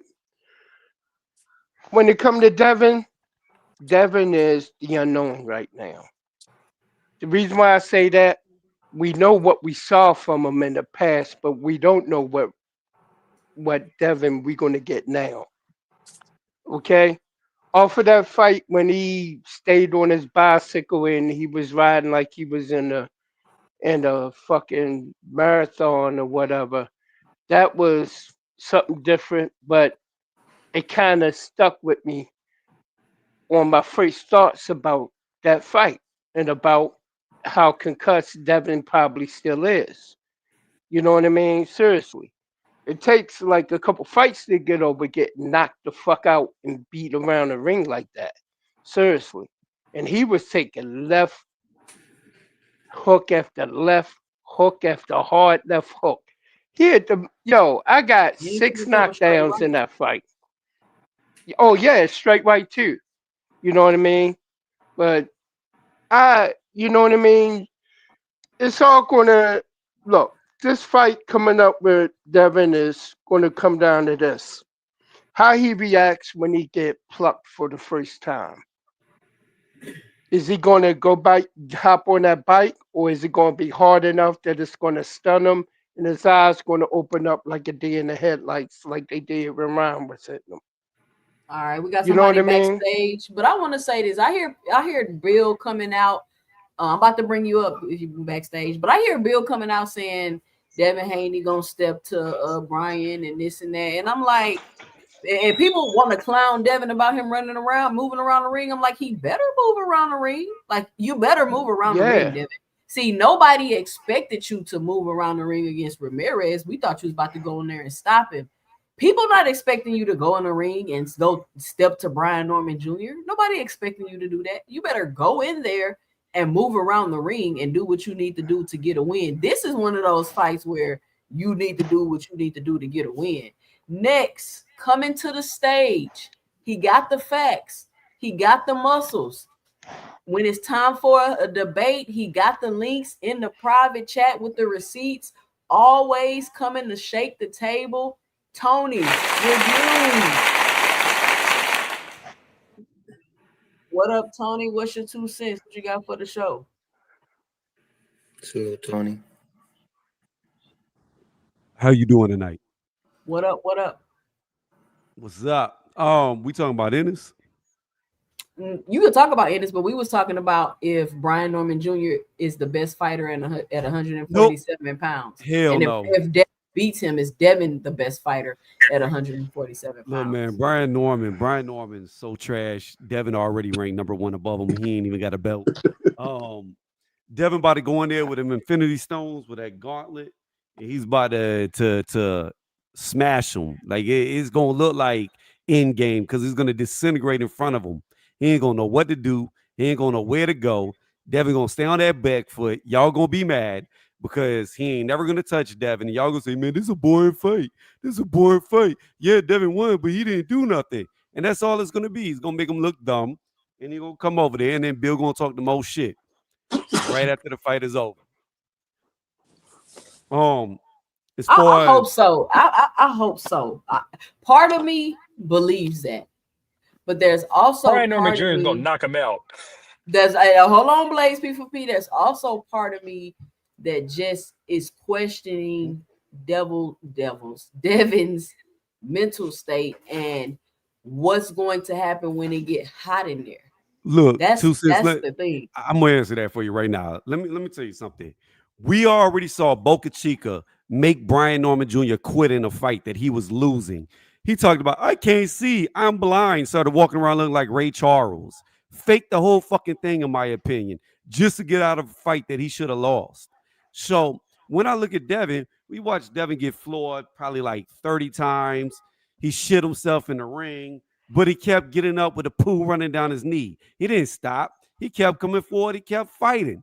I already know who's got more heart in a dog fight, and it ain't Brian Norman Jr. because he's a quitter. He's already quit. And when you got that motherfucker ain't riding no courthouse. What's that? So that motherfucker ain't riding no courthouse. I mean, you know what? Devin might have to sue him for. Devin might have to take him to court and sue him for quitting in the middle of the match, not giving a good show. We'll see. But what I'm saying is, look, man, yo, man got in the ring, got beat up, and started reading Braille, telling the referee, I can't see. I don't know what's going on. Please stop the fight, please. And I watched Devin, like I said, get knocked down so many times he pooed on himself, and he never quit fighting. Doo-doo and all, he kept fighting through the shit. He literally fought through the shit. When you can fight through the shit, I'm gonna put my money on you not to give up. Look, man, you know I ain't gonna say nothing. Go ahead. Somebody else go ahead. This shit about to get Look, as I far was as about to go for the juggler. Hey, Tony dropped the mic. Hold on, Tony. I gotta hit you with one of these. What's that? When you fight through the shit, I can't bet against you. That man went to that courthouse. You was about to say something, Ju? I was gonna say, Dad, did you have to like talk about that and give like now my stomach? I was eating something. Dang. But yeah, as far as Boots goes, Boots did what he was supposed to do. I didn't think he was gonna knock him out that fast, that early. I mean, the referee waved it off, but still, he stopped him in the first round. I thought Lima was going to at least test something we've never been seen tested before, and that's his chin, because we don't know if Boots can take a punch. We know he can give one, but we don't know if he can take one. We don't know if Boots can take a punch. Tony, Karen was hitting him with some clean shit. Boots get cracked. Karen ain't got no power. Karen ain't got power. He just got a knockout last night, Tony. I don't care if he had a knockout last night. A lot of people get knockouts. The plumber that knocked out Jaime Munguia got a knockout. That don't mean he got power. I think I thought he took Stanionis punches pretty well. That's just my opinion. I thought he took Yeah, Boots got a chin. He done been hit enough to tell that he got a damn chin. Let me bring this up real quick, even though I know it's petty, but y'all know I'm petty. If y'all don't know me by now, I'm petty. And I'm hearing people running around talking about Boots' beard and how they should make him cut it because it's giving him a cushion. See, that's some sucker shit right there. What? That's the most sucker shit. Y'all know who said that?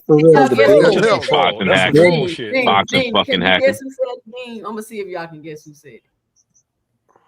I've seen way. Nah, but it's real though too. So it's like the bearded cushions. I said hacker. I put it on hacker.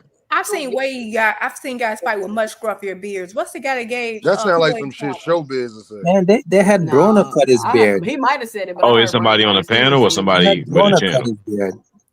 Look, no, I heard Brian Norman Sr. saying that today. I've had a beard. Yo, this nigga is a hater. This nigga's a liar.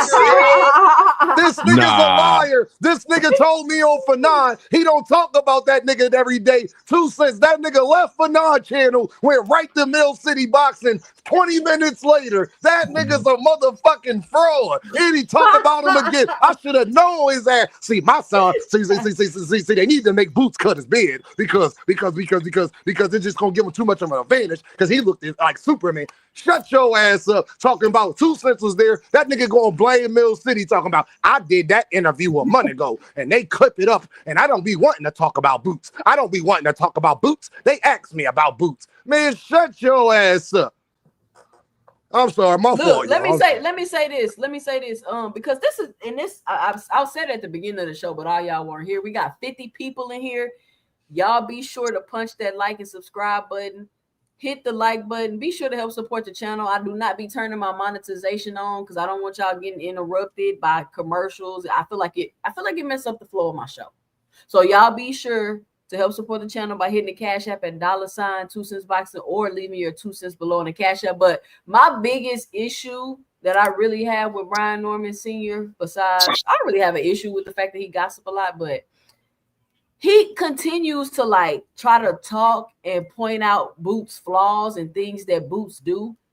But that just because you can point out somebody's flaws, that don't mean your fighter can beat them. I could sit up here all day and point out all of the NOA flaws, but if I put my son in the ring with him, that don't mean he gonna beat him. And people seem to think that because Brian Norman Sr., in my opinion, that he know his flaws, that he's really convincing people that Boots is actually scared to get in the ring with him or something. 2 cents he ain't know his flaws when his son was getting his ass whipped in Philly. Where was that knowledge at 2 cents when he was sparring Boots in Philly and getting his ass whooped? Where was all that knowledge at? But Dean, where is he because my thing is, if Brian Norman gets his ass whooped, Brian Norman Sr. gonna have to go into hiding. Because you've been talking so much and talking 2 cents down on Boots so much that where you gonna go from there, man? He ain't gonna make it to Boots. He about to get whooped by Haney. Karma. He ain't about to get whipped by Haney. That's not happening. Haney about to stop him. He's gonna be done. He gonna retire. He gonna get embarrassed. That's comedy. I'm gonna say this about a beard. I box with a beard. I box without a beard. I fought people in real life with a beard, and without a beard. It ain't never felt no different when I got hit in the face, whether I had a beard or not. The only thing I You could don't say got the boots maybe, the only thing I could say maybe if your beard is like really, really thick, it may throw somebody off trying to find your chin. That might be the only thing that it may do, but it don't cushion the punch by no means. I was just about to say, I don't remember Montana Love beard helping him out at all. I'm not saying I he don't. mean, it's a little bit of cushion, but the thing is that Jaron rolls with his punches too. You know what I'm saying? So that which is a thing, which is a skill and an instinct thing, which is something else that But that really, senior probably doesn't want to deal with. Know what I'm saying? When Can I people can speak on this nullify the being from punches. Philly? really, I've it's the seen thicker cushion beards. plus I've seen thicker beards, so Yo, maybe that's it's just the me. cushion because like the hair could actually scratch you and get in your eyes and stuff. So can I that's why say they have this being from Philly? Good luck trying to get a nigga from Philly to cut his beard. That shit ain't I'm happening. telling you, that's Good luck. disrespectful, bro. That's Good like asking a luck. nigga to cut his balls That's off. not gonna happen. What type of shit is Hell that? yeah. But like, I mean, Emmanuel Augustus was known for having a beard. Like I said, I've seen so many people, and I know sometimes they'll have you cut it off. I have seen Broner yeah, like with a longer beard.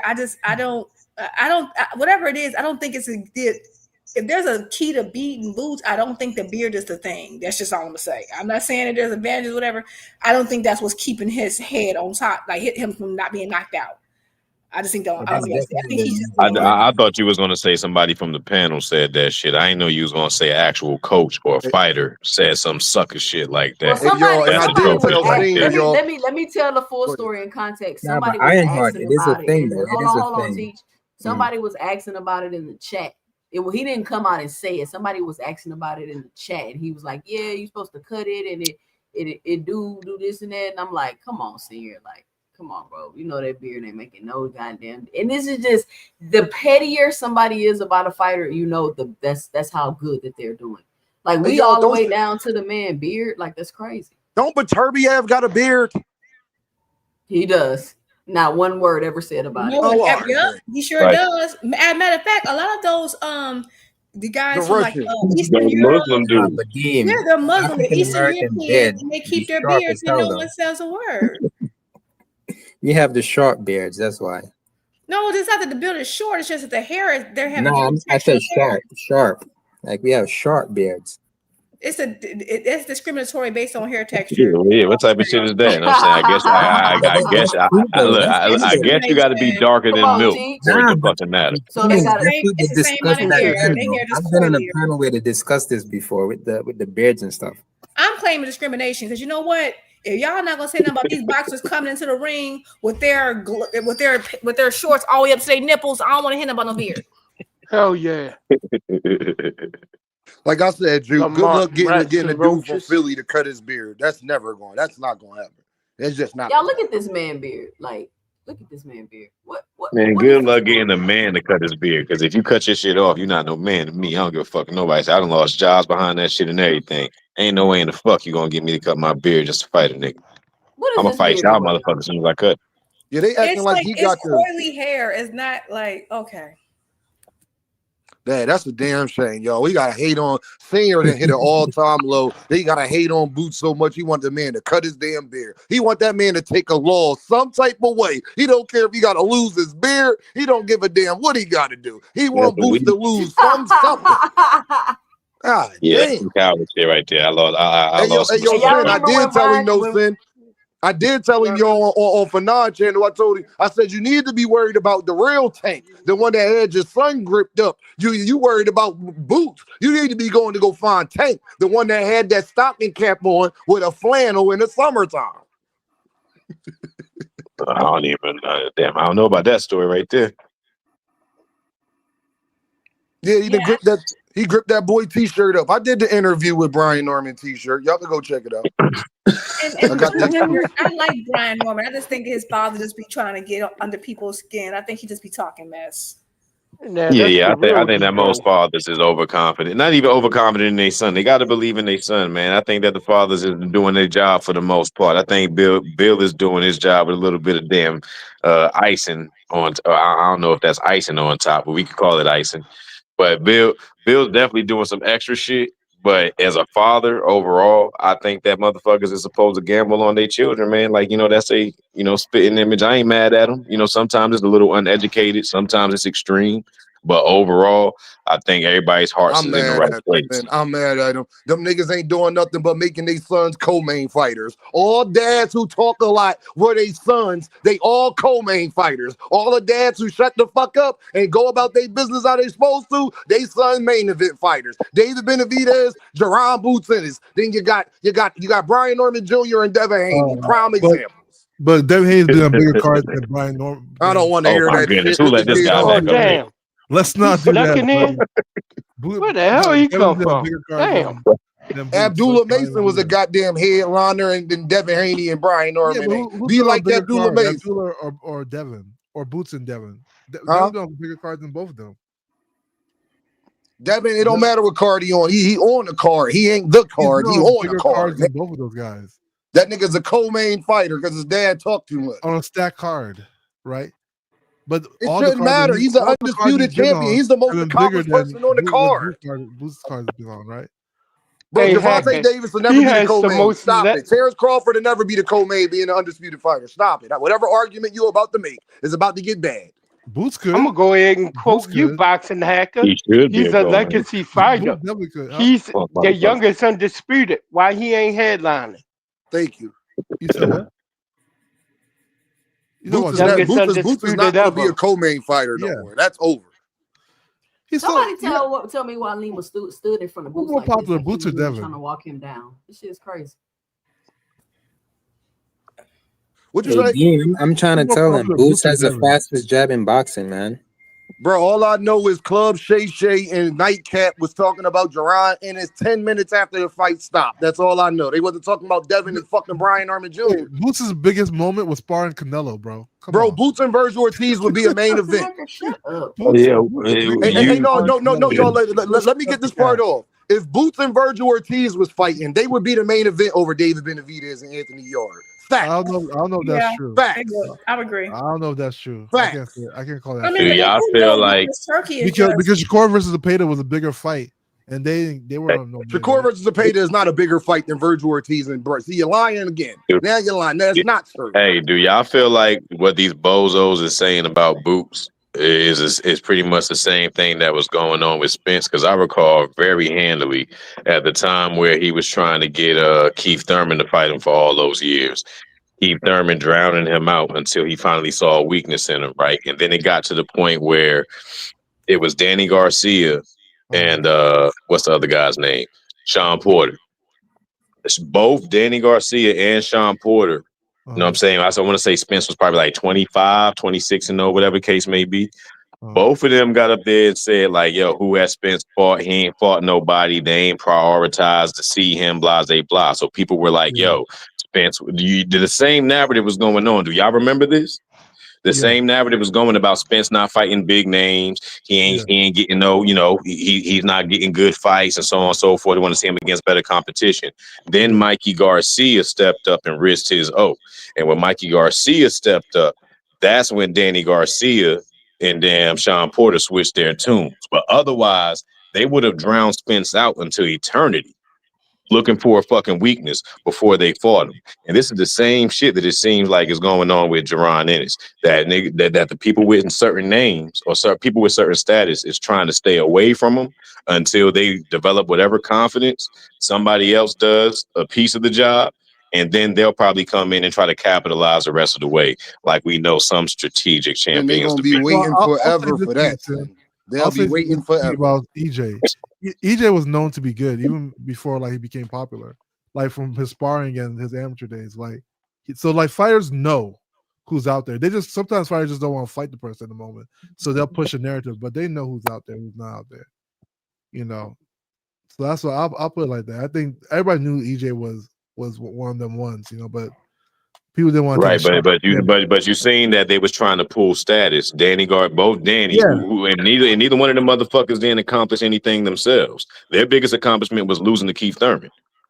They were trying to use that as status to try to put, to try to say that they didn't need to fight Errol Spence. And it wasn't until Mikey Little Ass stepped up and played heavy back for 12 rounds with Errol Spence when everybody else felt like, okay, now I got to get my ass in there too, because Mikey just went in there and survived with him for 12 rounds, even though he ain't try to fight. Because if he would have took some risk, he would have got his ass knocked out. But because he went in there and balled up for 12 rounds, he survived. You know, but go ahead. I don't think the Mikey fight did anything for it because I think Spence looked really good against Mikey. I mean, that Mikey fight did a lot. They had the AT&T Stadium. That was one of the first fights there, I believe. Was at the AT&T. Yeah, that was a big ass fight. No, I mean, it didn't make Spence look weaker. I don't think that fight gave. People did discredit Spence because they said Spence couldn't knock out a smaller Mikey. You know that they've been saying that ever since. But the whole thing is that if you've been in a fight before, trying to fight somebody who's in a fetal position for 12 rounds compared to trying to fight somebody who actually punching at you, if the motherfucker would have took a risk and got caught, you would have seen the effects of those punches. Like Mikey wasn't getting hit with no soft punches. Plain and simple. You know what I remember about that fight? I remember Spence had some rounds that were so dominant that they gave him 10-8 rounds, even though Mikey didn't go down. I remember it being that dominant, and I will say that fight did it changed everything because that was his first pay-per-view, and that solidified him as the A side at the welterweight division. I seen Mexicans going up there saying that I love Mikey, but I'm here for Spence. That's the first time I seen so many Mexicans backing a black fighter. On no lie, it was a lot of motherfuckers out there for Spence. That's when I seen that. Like, yo, you know what I'm saying? This dude is official. Like, he got a real fan base. But you know, bro, he got it on lock. I mean, but in the same respect, I'm pretty sure there's been other fighters from Texas who ain't got that much, no Mexican support like that, or got the people going against their own people. Like Spence got good character in the sport. He do got a good fan base from multiple coaches, and because he seemed to be a stand-up dude. I feel like he's people good to were watch. Mikey was He was good to watch. He was that dominant. Mikey was like, I see something. They're all going basically like nobody. Yeah, seen him getting his ass whipped all over that damn ring for 12 rounds. Nobody knew he saw something. We're like, what the hell did that dude see? I see, Pacquiao tried to say that bullshit too. Pacquiao seen it. Yeah, I seen it too, motherfucker. You dying in the ring, just like you did with Marquez. Goddamn, I seen you dying twice. You know what I really think happened? Mikey beat Bunny, and he beat he beat Bunny and he beat Adrian, right? Yeah, he beat Bunny and Adrian. So like, I think he felt like it was like the black guy train, like all these, like he beat this one black guy, he beat this. I think that's what he really saw. That's what I felt. I ain't gonna lie, that's the first time you might have made sense in your life, Hacker. I honestly agree with you. You know what I'm saying? I gotta give you some I gotta give you some credit for that. But I believe that. Yeah, Mikey definitely probably felt like he had some good momentum, and I'm gonna take a couple of these niggas out. I'm gonna do like Noxzema and take out a couple blackheads. You know what I'm saying? You know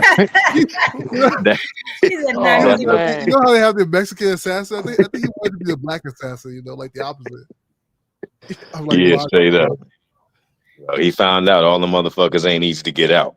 You fell out though. Some of them bitches is here to stay. Yeah, they were built the same, bro. Okay, so can I say something? Y'all gonna be so mad at me, but I'm rewatching because of what 2 Cents said, and I still had Barroso up, and I still saying that fight was prematurely stopped. I'm rewatching Rolly versus Barroso fight, and I was rooting for Barroso, but I will say Rolly did do better towards the end. Like he did. Like I remember the fight is like Barroso just washing Rolly, but I'm rewatching it and she does have a good point. Oh, that was a hard that was a hard punch. Okay, Barroso hit hard as shit, man. It was a bad stoppage. Turn around right there. That was a hard punch. Round 6 through 9, Rolly had figured out the distance and like the reach, and so he was getting out of the way of a lot of Barroso's punches. And so Barroso wasn't landing at will like he was in the earlier rounds. So I would say the mid rounds towards the end to 9, Rolly did kind of figure it out and he did do much better. It wasn't a wash like I remember. And I think it's because we were just like, Rolly supposed to watch this man because he's old. But if you really look at it, Rolly did do better towards the end. It's like he figured it out and learned how to not get hit with the same punch over and over again. But anyway, Rolly's not a bad fighter. I mean, he's not a bad fighter. He's good. He's a good fighter. He's when he started, it was a terrible stoppage. Terrible stoppage.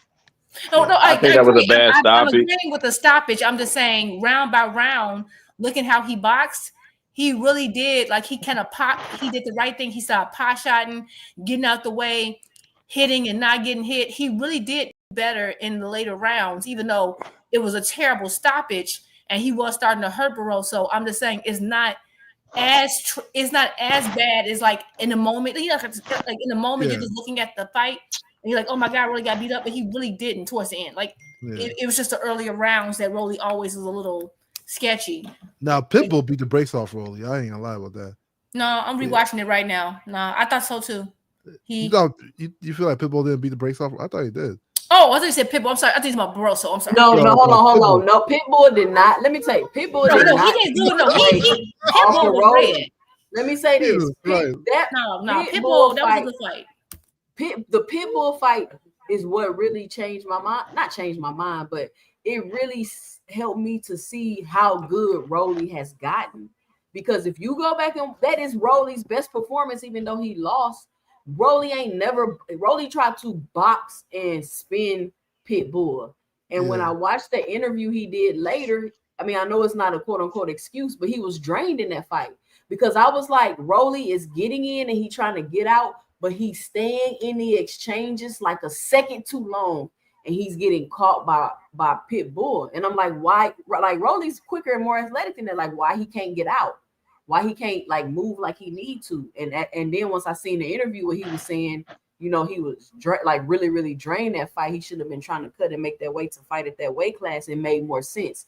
But I agree. I encourage everybody to go back and watch Pitbull versus Rolly without your bias. Go back and watch Rolly versus Tank.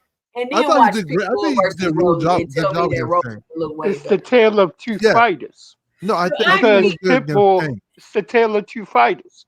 You know what I mean? So I agree. Since he trains trainers, Rolly has gotten a lot better. Yeah, and he's been working a lot more closely with Floyd. What's that he called? been work. Kill. He been working. Oh, sorry. Go ahead, David. My bad, B-boy. My fault. I had to laugh at that. Sorry about that, David. But he's gotten a lot better since he changed trainers, and he's been working a lot with Floyd more lately. You know what I mean? So he's working on boxing, actually boxing, and not having to depend on doing his power punches. He's learning how to place his punches. He's starting to learn how to actually move in the ring and actually box instead of slug it out with everybody. You know what I mean? So he's getting a lot better. You know what I mean? But I don't think there's nobody that's the best at 147 until all of them fight. I agree. Let me see. We got somebody backstage right now. Next, coming to the stage. Band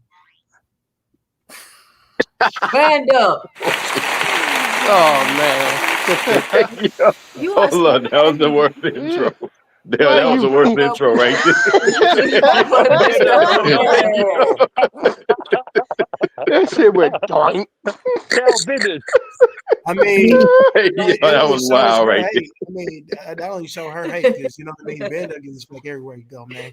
And I keep telling you, man, you feel Bender so wrong, man. Tell your nigga where you lying at, man. Tell me where I'm lying. At, you know? What up, Ben? Shout out, boys. Shout out to Sims. I'm just jumping in. I haven't been paying attention too damn long. You know what I mean? I see my guy Dean done hopped off. But yeah, I'm listening in right now. What's the topic of the day? Right now we talking about the best at 140. And let me say this, right? Even though there are no quote unquote elite fighters at 147 pounds, this should be if you're a fight fan, this should be exciting to watch.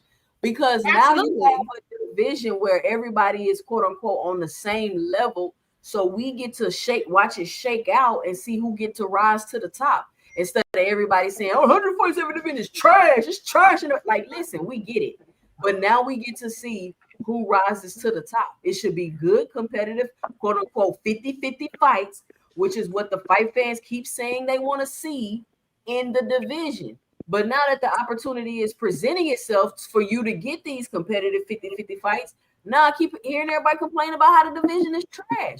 And this is what I mean when I say the hardcore boxing fan base is the ones that's quote unquote ruining boxing because they are never satisfied. They never satisfied. Like seriously, No, but I agree. You're right, Tucson, because it is a thing. I think the problem is that a lot of hardcores who claim they're hardcores aren't hardcores.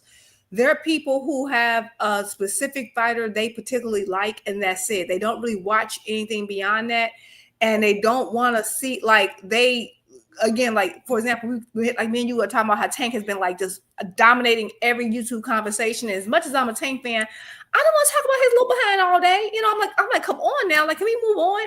But it'd be the people who claim to be hardcores who only want to talk about him all day, right? As an example. But I think 147 has a chance to shake out. And I think the problem is that, and that's, you know, people have been following boxing a long time.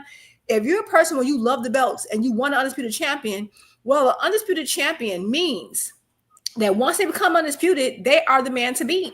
So if that's all you're about, then that means you're supposed to be encouraging these fighters to stay in that division and continue to defend that title. But people are just using it as like to just kind of fill up their accolades. Like, oh, I'm gonna come undisputed, drop the belts, move here, drop the belt. But if you want undisputed titles, what happens is that now you have to rebuild. The whole division has to rebuild once the undisputed champion leaves. That's the nature of the sport. So it's like everyone wanted Bud versus Spence, Bud versus Spence, Bud versus Spence. We got it, and then the minute it happened, everyone's mad that 147 is like a wasteland. It has to be rebuilt, and you don't have the patience to watch it being rebuilt. But if you've been watching boxing long enough, you understand that this is a part of the sport.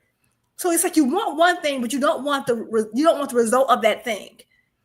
And then at the same time, you also don't encourage any of the undisputed champions to stay in the division to defend their titles as undisputed, because you have all these guys doing all these weight tricks to get to where they are. And then the minute they get that belt, they move on. So it's like 147 is what's happening in 147 is what's happened for hundreds of years in the sport. Once the undisputed person leaves, it has to be reshaped, and you're supposed to enjoy that process. And that's what we're here now. I mean, so like the reason why most fighters leave after they get undisputed because they accomplish what they need to accomplish in the division. There's no like criteria that you have to defend undisputed, you know? No, but it used to be. Well, as a champion, you have to defend your belt. There's never been. It used to be. That's what made you the GOAT of that particular division. But now everyone's just get his belt, move back, throw on 30 pounds, drop 30 pounds, move around.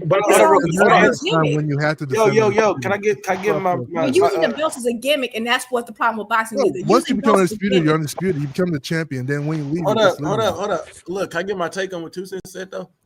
I feel the best at 147 right now is and it's not by much. I think it's Brian Norman right now. But another question for that: whoever shakes out of the 147, how well do you think they're gonna do in that Lions Den at 54? Because once you have 47, you get that undisputed, I expect you to move up. And if that's the case, which one do we even see out of what it is right now? Doing any? I think Devin and Brian, whoever wins between Devin and Brian is gonna end up becoming undisputed. I mean, Byron and Devin's gonna become undisputed. I think if Devin wins, I will favor him against all the other champions. If Brian wins, I'll probably do the same. Oh no. Well, no. I would expect there to be any undisputed at 147, because for what I'm understood is that Rolly's trash, and so is Barrios. So I don't expect there to be an undisputed 147. I expect the winner of Devin and Norman to go straight up to 154. Remember, because everybody else is trash. So move on up. You can't tell me that someone's trash and was always trash, and then you want to fight them from undisputed and get credit. Well, that's you not still how it get works. credit because they're champions. Whatever way, I don't care if they're champions. Nope, they don't have work. That's how you get undisputed. The belt don't make them non-trash. If you said they were trash, they were trash before the belt. They trash after the belt. That's an opinion. Go up to 154, and if not, y'all hypocrites. I don't want to hear it. Oh. No, you become undisputed by collecting belts. If I see it's anybody, not about he's trash or not either trash. one of them fights Undisputed by defending the belts. I don't want to hear it, right, because that means undisputed means nothing. Then you can't say they're trash and then use it to be undisputed. Then that means your undisputed title means nothing. Anybody, so somebody's always gonna think enough a fighter's trash or not trash. If they do anything but fight each other and don't fight Boots, go up in 54 and fight Boots, I don't want to hear it, because that's what you wanted, right? Because that's what you're trying to do. I ain't trying to see hit it. I don't know who said that. I don't know where you get all this information Y'all from. said they were trash. Y'all said I Rolly never and said. then Barrios wasn't I just good. said Rolly was good. No, I you didn't are say now. Rolly was Don't trash. I didn't say backtrack. Barrios was trash either. Go on No, up we and didn't say fight it was Boots. trash. Yeah, Y'all playing Nobody I know said they was trash. No, she's just speaking in general. Y'all know people say that. Like when people, But when in we general, say but I stuff, said we I know never what said it is. that. So When we Man, speaking some in when general, you're cat said undisputed, that you don't have shit. to collect y'all been titles. Yes, you saying did. Rolly is Yes, you trash. did. I Y'all been literally saying, just said hold Rolly on, is hold good. on. The consensus has been Where Rolly is Rich at? trash. The consensus has been Barrios is trash. First What's of up? What's all, up, Dave? I never said that. Tank didn't beat damn near half the 147-pound division. And so y'all said all those people were trash. They went on to become champions. They still was trash. Y'all jumped through hoops to discredit them. Anybody else, they just got to be a champion. But if it's Rolly, Barrios, or anybody else that Tank fought, y'all jump through hoops to say they trash. They If sure Devin did. Haney beats Barrios, It if don't matter if Devin Tank beat Haney him. beats Rolly, and Devin Haney beats Brian Norman, and who else got who got the last belt? Hey, I mean, Salido beat am I Lomachenko, but tripping? nobody's like They better move on and fight Boots. I'm not trying to hear Lomachenko it. lost to Salido, but He claimed Lomachenko he did wanted to this. fight Boots. Time Let's out, see you time do out, it. time out. Am I tripping or did Barrios? Am I tripping or did Barrios just tie with Pac? He tied Pacquiao. Getting a draw with Pac. Yeah. So what that mean? Oh, so Pac is in the mix too. Yeah, if he fights No, Rolly, because yeah. right now Barrios Pacquiao the champion at 147 pounds. Barrios is still the champion. No, I'm just No, saying. Barrios. Okay, so Nobody are ever they said about to Barrios rematch or isn't something? trash. We just Are didn't they have about to no rematch or idea that something? they was a I don't even champion. think Hold up, Hacker. I'm asking 2 cents. Are they about to rematch or something? We don't know. No, No, the rumor is Manny Pacquiao is supposed to be fighting Rolly next. Rolly. Yeah. Okay. Right. All right, hey, Roman, 2 cent and Juke. 2 cent and Juke. Did y'all watch the Barrios versus Pacquiao fight? Yes, yes. I watched it. Do both of y'all feel like Barrios was like, I ain't saying fighting his heart out, but do you No, feel he like carried it was this a shit. preservation of legacy? He Or carried do you this feel shit out. all Pacquiao right? told him stop hitting him in He the ain't body. do shit. For me, it Pacquiao look, told him stop hitting him in the body. His coach was like, "What are you doing? Like he don't run nothing." I don't know what Barrios was thinking. Hey, 2 cents. that Wasn't fight you doing that one live? you know what it looked like to me? You know how like you grew up with a person, and this is like it's kind of like me. Like okay, like I grew up like I love me some Mike Tyson. Of course, I would never get in the ring with that man. I don't care if he's 90, 105. But if you grew up loving someone and like admiring them, and you're a fan, I remember that whole build up. It just felt like he was like, "This is my legend, and I love you." And he got in that ring, and he fought like that. Like this is your opponent. He's trying to knock your head off, and he was just like, "But you're Manny Pacquiao," because I remember Barrios talking about how much he loved Manny Pacquiao, and he's like he talked about how much he loved him. I remember like years before, and like you're in there with like imagine whoever your favorite fighter is. Let's say you love Devin Haney. And now you're in a ring with him. You're like, oh my God, you're Devin, right? It's like he had that. It's like it was very vanished. I don't know. He's like Barrios barely threw punches. Yo, look, I'm I knocking the said it shit. on 2 I'm knocking cent the shit stream out of before the Devin fight again. happened. Look, When we was doing Barrios lost that predictions. fight. Barrios Nah, got whooped in that fight. That's just the plain and simple. Hey, When look, he lost, man, he I got said it robbed. before it happened, though. And, I'm saying, I don't know if y'all wait. recall The it, 2 fight cent. before that against Ramos, fucking Mario Barrios lost and got a draw as well. But we're The dude talking about lost the twice in a performance row. itself. We're not talking about that. The performance itself, for example, Man, if he you look lost. at He the trash. That output. dude trash. If you look at the output, right? I've seen Barrios go there. If you look at his output compared to all the previous fight, including the one where he had to draw. If you look at his output in that Manny fight, it's a stark difference. Like he was barely throwing punches. Look at the output. Because Manny was putting them paws on him. He actually wasn't. He didn't do much either. He looked like he could have beat the hell out of motherfucking Pac-Man if he wanted to, but he didn't. Right. He was Look, holding his that's what I punches, was pulling them expecting. punches. That's why I had to ask who were the realest. You know, I knew that Juke or 2 cent wasn't gonna pull no punches. No, they if like I asked them that, fight like a sparring can't session. trust No one everybody put else. paws on nobody. It was just them like enamored with each other. It was a stupid fight. Barrios irritated the hell out of me that fight. I ain't gonna lie. Because I was the whole damn fight. Y'all I was like, what the fuck are you doing, nigga? Yeah, I was just gonna say, knock his ass out. The fuck? Yeah, I was live and I was on there. I was telling y'all when I was live, like he pulling punches. Yeah, I remember that. Yeah, he was pulling punches. Yeah. I said it was going to be some preservation of legacy shit in my prediction when the joint was happening. So, I didn't take the time to watch it because I felt like it was going to be some theater. Ugas didn't pull no goddamn punches. Ugas like, I don't even know who this guy is.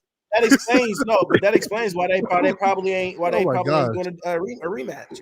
Ugas pulled no punches. It help build Pac-Man up so that when he do get to fight somebody, that fight will sell. That's I'm telling you now, Rolly gonna pack him up. He might, yeah. I don't know. I don't know. They could probably slide Rolly some dollars to make it look competitive. Nah, Rolly gonna pack him up. Look here, 2 cents. Rolly got an issue with old man, dog. Hold on. The last got an time issue we with seen old Rolly man. fight an old ass dude in Barroso, he got his ass whooped. Listen. Wait, hold on. Let me ask y'all this. Hold on. That might be his kryptonite. Let me ask y'all this. The next fight Barroso had, didn't he knock his opponent out in the first round? He did. Yes, he did. Yeah, Barroso. Okay, so why do y'all keep saying Barroso's a dog? Man, that brother punches hard as So then why y'all keep saying he got the old man? The old man. Why y'all saying it like Barroso is just a nobody? What are y'all talking about? He is, man. He's just an old man that got on his helmet. And then he got on somebody else. He got robbed. He knocked out his ass probably 27 years old. He's an old ass man that's good at fighting. That's what we saying. We ain't taking. He's old though. He's old. He's a chain smoker. Nah, but what he's stupid. But nah, look. But when it come down to Rolly, he don't get no fair shake because when niggas act like he ain't lose to the best motherfucker to lose to, like he lost to Tank of all people. And in the same breath, people try to talk about how Tank don't fight nobody or this, that, and the third. He ain't going for no belts. But if you look at his motherfucking record, the last 8-9 people he fought, they all had O's and they got their first L from Tank Davis. That's damn near better than, I mean, I ain't gonna say better than collecting belts, but it's better than the motherfucker that we praise as undisputed. I know them say I would rather knock out a bunch of people.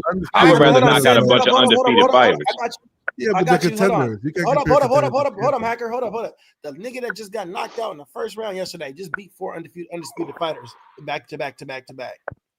So you say he beat 4 undisputed fighters back to back. He gave 4 fighters that had had O's on their record they first loss. The nigga that just got knocked out in the first round last night. You said that same fighter got knocked out last night?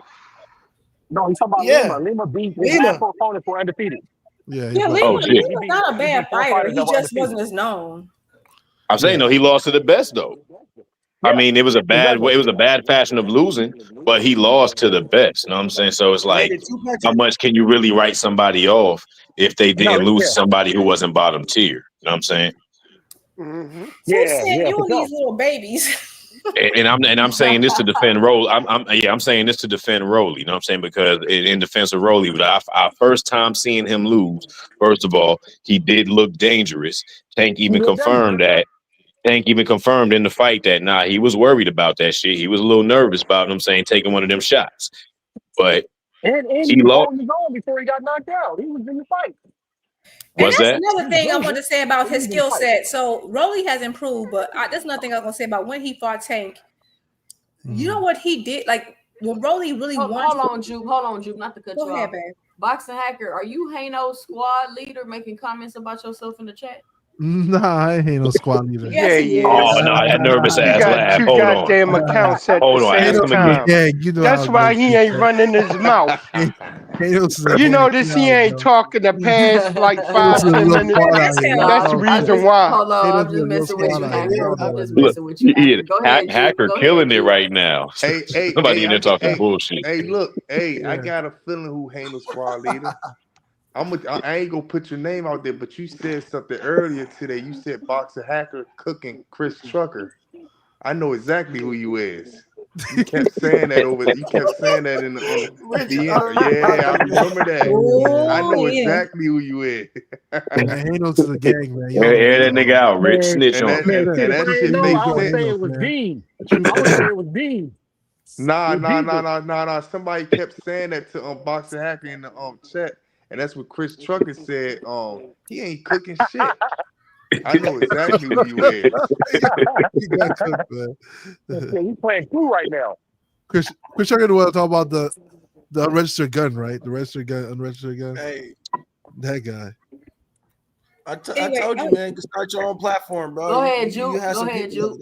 there. Oh no, I was just gonna say that like when it came to Rolly, just really quick, when he Yeah. fought Tank, and I know like the main thing to watch out was for the power, but I would just say that's when I realized he had a really good jab. And before then, we hadn't really seen it, but when he wants to put that jab on, and I think we didn't give enough credit because, like, I think sometimes fighters they have to be motivated and they have to like if it's a name, they kind of like get up for that fight.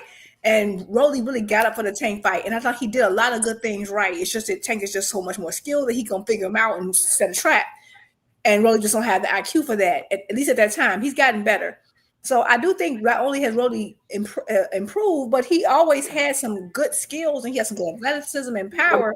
And so when he fought Ryan his last roundabout, I just kind of think we didn't give him enough credit for that win because he almost fought a perfect fight, like a close to perfect fight. And I just think like people act like that's just it takes no skill to do that. It was just a lucky fight, but no, he really did because we all know Ryan got power and he came in there with common sense, knowing that Ryan has amazing left hook, and he did not. I think he hit him one time with that left hook, and that was it. He did not let him hit him with that same punch over and over again. He held the phone really well, and he made Ryan miss. He made him pay. Like he really won with his technical skills, and I think that new trainer is really working wonders for him too. But he's not getting enough that performance, and that's one of the best. That's still. I'm sorry, right now 147. I still say. Who has a better win than Rolly beating Ryan? I don't know if anybody got a better win right now at 147.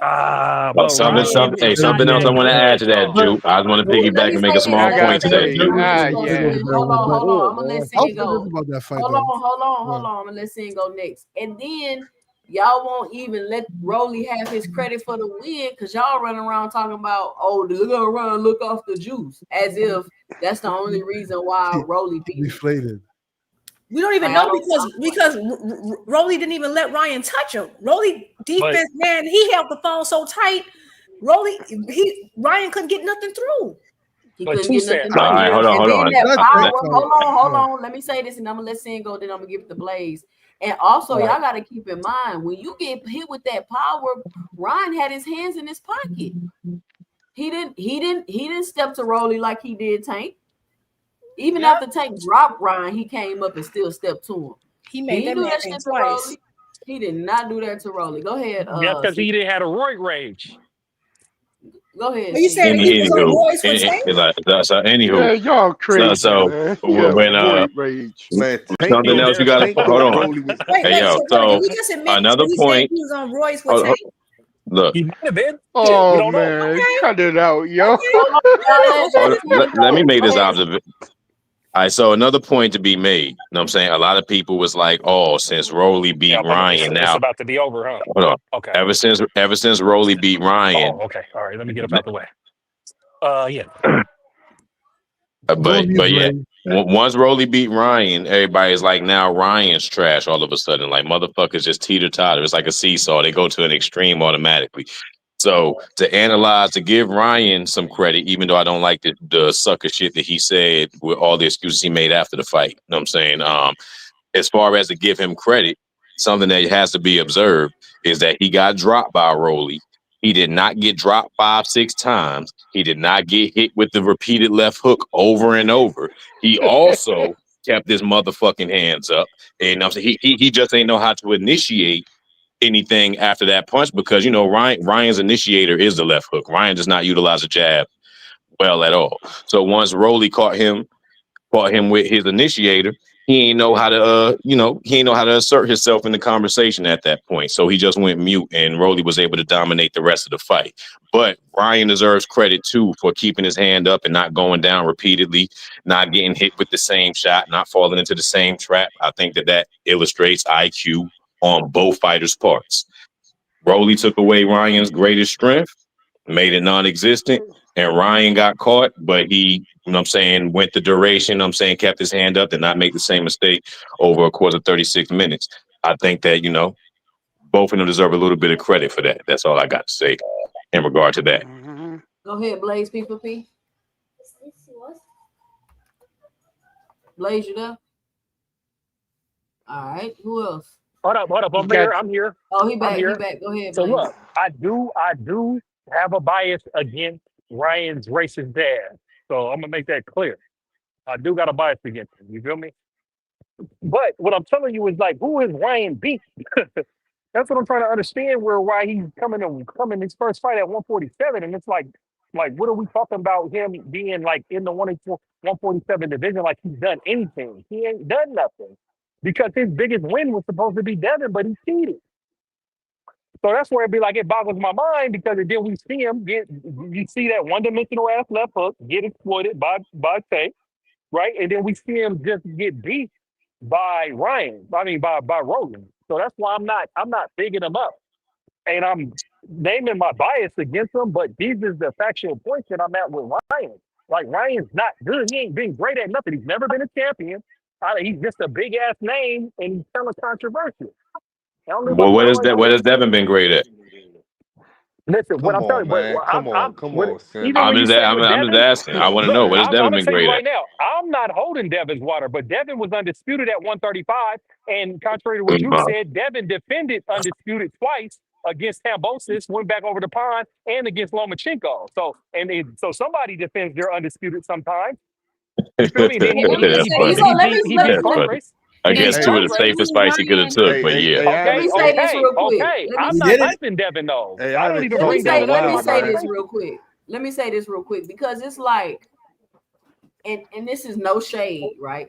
That's what the kid's saying now. No shade, but it's like you think about Devin Haney, you like, yeah, he's the youngest undisputed, right? But if I start jumping through hoops like y'all be doing, it's like, okay, he got emailed a belt. Even though I don't think being emailed a belt is a negative on you as a fighter. I think it's a plus because the reason why you getting emailed the belt is because the champion didn't want to fight you. So I don't understand how that's a negative on me if the champion don't want to fight me. But anyway, I digress. So you think about it, and it's like, okay, he got emailed a belt. Then he fought Kambosos of all people, who was never nobody but a gatekeeper in the first place for the other three belts. All people. Hold on, y'all cut me off. Hold on.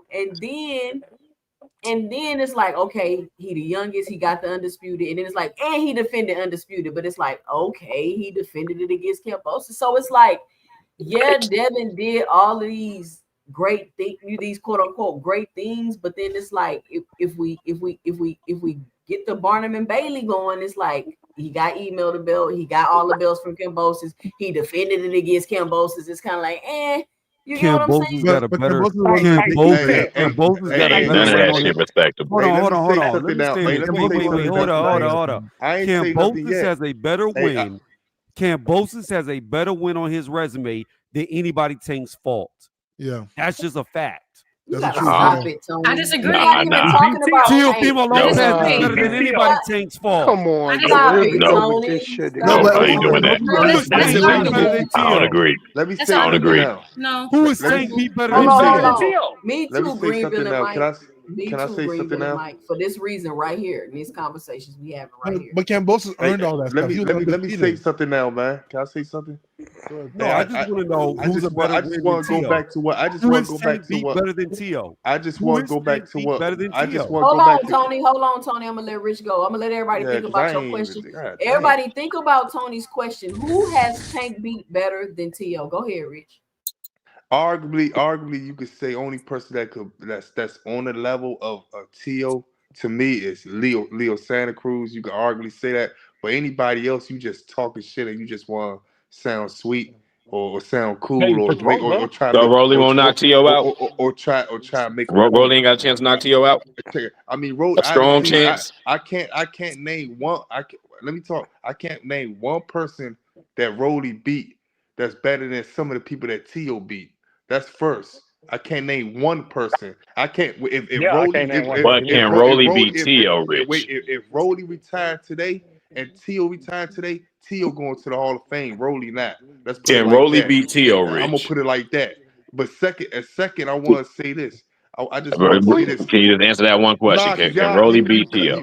No, hell no. But He can't. no, I don't think so. Oh, that's crazy. All right, that's wild. And if Broly retired today, he's going in the Hall of Fame I as the swear to 2 God. division Hold on, champ. I'm gonna let you finish. Hold on, y'all. Y'all gotta God. stop cutting Rich off. I'm gonna let This Rich nigga, finish, that's but I swear to crazy. God, I haven't heard nobody Johnson bouncing T.O. saying he this good until he became racist. I swear to God, you niggas was not caring nothing about T.O. until he called niggas monkeys. So this what I want to say. Matter of fact, Rolly might go because how this Hall of Fame shit is with the boxing. But I just want to get back to the point though, man. So that's my answer though to Tony shit. But I want to get back to the point though with this Ryan shit. That's who the real question's all about. Like Ryan Blaze is right. What the fuck did Ryan do in the sport of boxing? What? I'm still confused. I'm trying to figure it out. What the fuck? I mean, none of them other niggas did any more than him, though. Damn. That still don't answer the question. I'm still talking. I'm still talking. Hey, let him talk. Let him talk. Like I'm still. Can I talk? What the fuck did he do for people to even jump up and say that he's a good win? I don't even give a fuck if Devin would have beat him or if Shakur gonna beat him because I don't think that he's a good win. He ain't do nothing. All we talking about is his good left hook. He's a bag.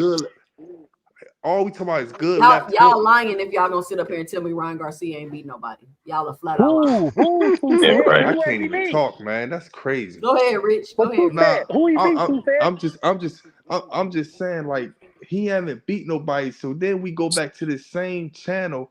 You got people saying Brian Norman ain't beat nobody, but Brian Norman got a belt. And Brian Norman is someone in his weight class. Niggas be having belts and not beating nobody, though. All right. What I'm saying is What we Ryan talking don't about? have no belt. Ryan ain't had a Right, fucking that's belt. why I'm just asking the question. Like, what the Ryan fuck? Garcia. I'm asking the question. Ryan Garcia ain't beat nobody, and he ain't got no belts. So why the fuck is he being? Who is he being like? Who is we comparing him to? Hey, yo, he beat Devin Haney ass very bad. I'm not, man. Horribly. I'm not gonna slid that motherfucker. I'm not gonna Ice that motherfucker. That's one of the worst ass whoopers I've seen in a long time. I can't unsee the ass whooping. What That was up? the worst ass whooping I've seen since Bud versus In a long time. It don't count. It don't count. Hey, Sin, this is what I'm Go gonna ahead, say. Rich. Hey, Sin, this is what I'm I'm gonna with say to you. you, right? I'm with you. I told 2 senses on the channel before. I was jumping up and down when Ryan Garcia beat Devin Haney, right? I was like, yes, finally somebody shut this punk ass. I was happy. Man, as soon as I found out he cheat, I'm a different nigga from a lot of people on these panels or something like that. I'm riding with Devin Haney like that. Once I find out you cheat, respect, nigga, right? Once I find now out you cheat, it's nothing so around it. let me ask you this. I don't care if you could talk to me for Guys, 10, we not 20 about minutes. to Hold on, let me talk ask about you this, Ryan Rich. Wait. Once Not about to you do could this. talk to me 10 to 20 minutes about some logic, facts about anything that you want Nah, to say, and you can because sound good. look, You because can the put it same in people. good Hold on, words. Rich. All This the y'all cool want to part. put it in good words. At the end of the day, that nigga cheated, and I Two don't said, give a let me fuck. get him real quick. That's what I'm Hey, this saying. the good part. So what about when the same people or the owner of the company comes back out and says that Ryan didn't cheat and that his damn samples were actually tainted, or his supplements were actually tainted? Like Victor Conti, that's Devin's Y'all. homeboy. I'm not That gonna cut you off saying Why Ironheart. doesn't Hold he on, have the y'all. win? We not about to do this. We're not about to do the Ryan. no. I just want. It was just one question. I swear It it was don't just one matter. question. It It ain't don't even matter. a whole Everybody dialogue. already got everybody's already made their So decision that's a on little if they argument felt already, like man. he Don't even bring cheated it up. or didn't cheat. You'll we're just not gonna get talk cooked in about the that argument. because we just gonna go down the rabbit hole. But what was we talking? Oh, Ryan Garcia. Ryan Garcia beat Luke Campbell. Ryan Garcia beat Oscar Duarte. Ryan Garcia beat who was the little black guy he beat with the ghost punch? The African guy? I forget. Nobody know. Only Luke Campbell was all right. Luke Campbell would have got beat the shit out by anybody that was in the top 5. And the other guy, Luke Campbell was a champion. Oscar Duarte. Yeah, he a strong fighter, but who is he? And who is he? Like, I gotta look up his resume. Come on, man. Y'all. Come on, man. Who is this real mastermind? So I ain't gonna take nothing from no Rolly, none of that stuff. because you're right. I don't have to take nothing for Rhoda because he did get a belt. If y'all want to say, you know what I'm saying, Fortuna. like y'all want to jump up and down that he got a belt, got some 2 belts or something like that. But at the end of the day, man, Ryan Garcia is no one in the sport of boxing. To me, he's just a guy. How could you say he's no one in the sport of boxing? He's a no one in the ring. That's what I mean. In the ring and accolade wise, as far as Jake Paul type of fighter and got fans and all that famous, stuff, man. and Jake Paul got fans and shit like that. He's a somebody to people. But as far as his resume, to be in a boxing, and to be in boxing for this long, and you haven't got nothing done in your career, that's sad, man. So when nobody in the sport of boxing, right? So when we wait. So when we comparing and saying that, oh, Devin Haney ain't did shit, or Devin Haney mediocre, we could say all we want, right? Devin Haney, 26 years old, Ryan Garcia around the same age, and you show what Devin Haney got, and you show what he got, and it's not even a comparison. Bro, Devin Haney got emailed the belt and got undisputed in one fight. And I respect Ryan Garcia if he got emailed the fucking belt, but he did it. He ain't get no belt at all. So that's what I'm trying to say. Nothing.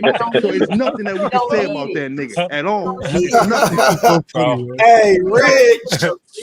Rich is hilarious. Hey, Hey, I want to say something though. Okay. I will say this, right? Box Hacker, then it's on you, Blaze. Yeah, so I will say something about this, right? Because people always keep talking about, oh, he fought Kambosos. When he fought Kambosos, he was Kambosos was undefeated, earned his right to fight Teofimo, and he beat Teofimo, who was the man at the time with the division.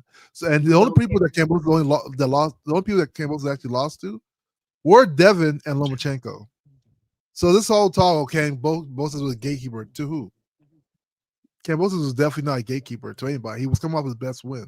He just lost to a better fighter. As soon as he lost to Devin, everybody was like, "Oh, he was a gatekeeper anyway, this and that." But Kambosos worked for Kambosos traveled to beat Teo. It wasn't like Kambosos lived in America. He traveled here to beat Teo. We can sit here and make excuses for Teo all day long. Changes how the fuck choice he got? Ain't no tough fighters in Australia. He can't fight nobody over there. He's also he get no fucking credit. Beat Mickey Bay too. Like he traveled here to fight multiple times. Once again, who the fuck is he gonna fight in Australia or over there where he at and get respect? They got to come over here. He beat the people here as well. What are we talking about? People? What people? You talking about just Teo? You said Mickey people. Bay? That's like more than one person. That you trying to say? So like, what are we talking about? Like at the end of the day, you look at this guy, you say, "Oh, he wasn't a gatekeeper. He was a good fighter." You know, he just lost to people that were better than him. That's all it was. But besides that, he's been winning. I think if we comparing it to your athletic ability, everybody's a good fighter. You don't think Kambosos is a good fighter? When he fought Devin, how can you say he's not? If I'm undefeated and I just beat the man, how can you say I'm not a good fighter? Bro, Kambosos is oh my goodness, yo, you're not serious. Does somebody got a serious question? Does somebody have a serious question? Zero losses. All right, hold on, it's on Blaze. Land your plane, Boxing Hacker. If I have 0 losses, I just beat the man in the division. How can you call me a bad fighter? How can you call me a gatekeeper? It doesn't even make sense. All right, Blaze. People, man, listen, man. Yeah, I'm just respond to that, but get to my main point. Kambosos' win against Teo did not age well because he lost to Devin twice. Then he robbed Max Hughes. Then he got washed by Loma. So it'd be like, hey, man, he was taking L's after L's after L's. That's why nobody got no respect for Kambosos. Hey, Blaze, but he still got a better resume than Ryan Garcia. Absolutely. No, the fuck he don't. Now look. Yes, he did. He beat Loma. He beat Loma. What are you talking about? He gets credit for that. He beat Loma. Oh, Kambosos ain't beat Loma? I'm talking about excuse me, my fault. He beat Teo. He beat Teo. Got a better resume than Ryan Garcia. He beat Teo. He get credit for that. Now Ryan look, I gotta. Listen, I'm not. We're not. Listen, man. He cheated, man. I don't know why. This shit don't count. I don't know why you guys talking about a win when officially he don't got the fucking win. Like, what are we talking about here? I'm not even trying to debate. He got the win. We've seen the footage. Listen, I can't unsee that ass whooping. Seen it. That shit was crazy. I seen the shit. You can't unsee the ass whooping. I get that part, but he cheated though. It is what it is. No, he did. Victor said he didn't. I believe Victor. Hold on. Go ahead, Blaze. She didn't body that took his win. Hey, if you think he cheated, sin, man. Listen, check this out. Victor didn't reverse the findings of his suspension or the win being taken. I don't know why we even going through this, but that's neither here nor there. Because that's for shits and giggles. We got a public service announcement, 2 Cent, and it was brought to my attention a couple of days ago when I was on another panel. The derogatory, when the derogatory term of email champ. I no longer use the email champ because it's a YouTube derogatory connotation.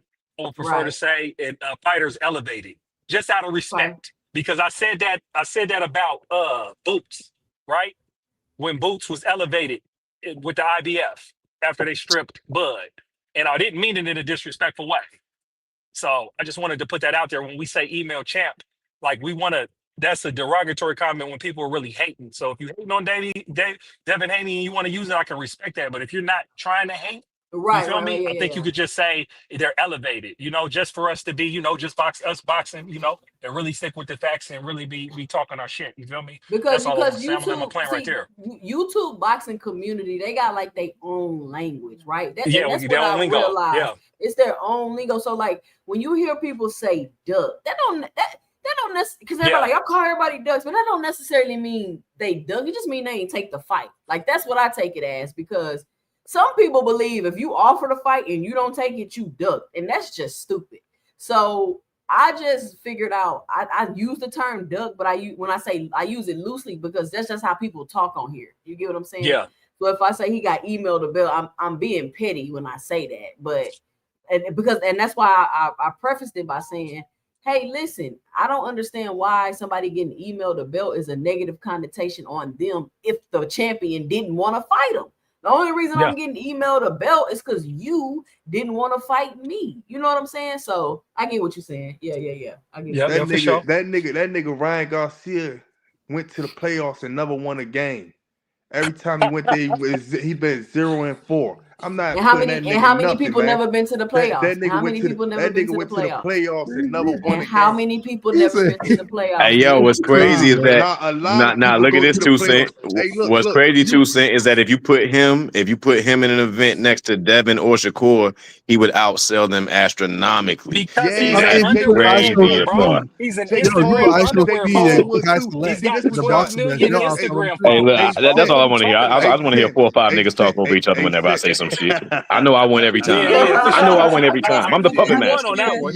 I'm the puppet master. You won that one. You winning on this. I'm the fucking puppet master. That's how I feel, man. That's how I feel.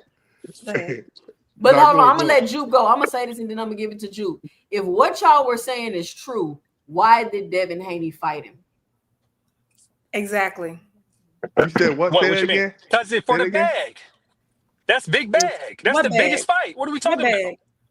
Hey, they negotiated it wrong. They went for net instead of gross. They're idiots. What do you mean? That was the bag. They just didn't get the money. What do you mean? Money was made. They didn't get it. This is the thing. Y'all can't deny Ryan's talent and his skill, bro. Man, he might never fought for a championship. Done none of that. Fighters always go from net. It's on Juke. It's on Juke. Hey, hold on. I don't know if y'all familiar. I don't know if y'all familiar with someone named Greg Oden. And they thought he was gonna be the next LeBron James or Michael Jordan, but he wasn't shit. Man, it's a lot of people that you thought that was gonna have time, and they wasn't shit. And that's Ryan Garcia, man. Until he get a championship or a championship fight on his belt, that nigga ain't shit to me. And I don't want to hear nothing about it. I don't want nothing about that. He's a big for like 5 minutes. Come on, go ahead. Okay, so and this is what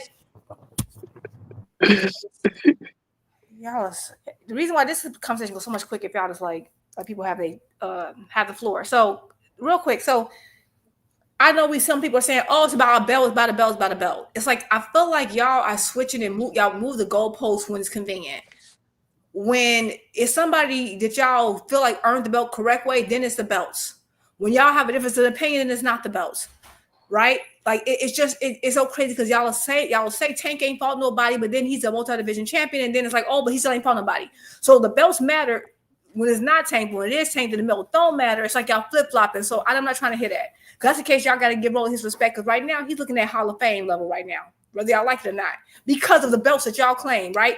And then y'all were just trashing Boots for fighting someone who's ranked top 10 in all the belts. So if the belt, so you can't say the belts mean something 1 minute and then say Boots ain't fought nobody because this guy is nobody when he's ranked top 10 in all the belts. You're contradicting your own arguments. You're weakening your own arguments. But I'm gonna say this: when people say, "Oh, well, who is he? Who is Ryan beat? Ryan ain't nobody because he didn't have a belt." I disagree because at the end of the day, we know that the belts are partially political. Now, do I think Ryan's like the best I've ever seen? No, but we're gonna act like he ain't got no skill. That's ridiculous. And we can say, yeah, well, he cheated Devin, and that's why we can't count it. Well, if y'all want to go on technicalities, I'm sorry to say this. The reason why it was seen as a no contest, Ryan they did not say that he cheated. That's not why it's reversed. He got suspended because he did not disclose all of his supplements. There is nothing on record saying that Ryan cheated Devin. So y'all saying because he cheated, that was not what was found. That was what there was no leak. That's groupie talk. Me. Niggas is group. Get off. Stop it, please. Like have some. Why every week we gotta tell y'all to have some self-control? They did not find that he cheated Devin. If you look at the proceedings, it's because he had failure to disclose. Technically, he did not cheat Devin. That's an opinion. Now I might feel that he cheated Devin, but that's not why it was reversed. And even so, at the end of the day, we saw what we saw. I see skill match up the skill matchup. I saw that he kept connecting and Devin couldn't figure out how to not let that left hook connect. The same left hook I saw that Loma was able to connect with. The same left hook that I kind of start seeing glimpses of what's his name? Jojo Diaz connect with because he has a problem with left hooks. That's just something we need to just accept, and he will be a better person for it if y'all would just accept that. And let me say this because that's a good point, Ju. No, but he did cheat. That's why he got hit with left hooks, and we've been saying it for years. But because people just want to put him on this pedestal, and like for example, Tank is one of my favorite fighters. Tank has an issue sometimes when he fights people who are not as tall because he's so used to having to fight people who are taller, which is why Pitbull gave him problems, which is why he had problems with Lamont. Some people, everyone's not perfect. They're gonna have problems, but y'all don't want to acknowledge it. And then someone earlier today kind of let it slip and said, "Oh well." The reason why he did good with Tank, y'all pretty much said, "Oh, well, we believe that maybe Ryan also was on PEDs when he fought Tank. It's very possible." Okay, well, guess what? That proves that wasn't the only reason why Devin lost. I'm not saying the PEDs don't have an effect. I would never lie and say that it don't have an effect. Apparently, it has to right now. To what extent, I don't know. But I saw that man get hit with the same left hook over and over again. I see him not keep his hands up. I see him not making them miss and making them pay. I saw him not be able to do the same things that Rolly Romero was able to do effortlessly. So if we're talking about who's better and all that, we can't say that Ryan is a bum. I can't see what he did to Devin and act like this man's a bum. And then he also beat Luke Campbell better than Loma beat Luke Campbell. So if we're saying, oh, well, yeah, but Cambosos beat T.O. Yes, and T.O. has looked trash since, so that win ain't one is great, right? And then we can say, okay, so T.O.'s also beat Josh Taylor. Has that Josh Taylor win aged well? No, it hasn't. It hasn't aged well either. So I can't say that beyond a shadow of a doubt that George Kambosos has a better resume than Ryan Garcia, because technically Ryan Garcia beat the man. Ryan Garcia's best win, whether he's on the record or not, his best win is Devin. Nope, that's already that's not on the record. That's not on the record. You said it best. I'm not done. Y'all getting emotional. Y'all getting emotional. Y'all can settle down. Y'all about to say something that y'all can't. Y'all about to be mad at it because it's a fact and you can't change it.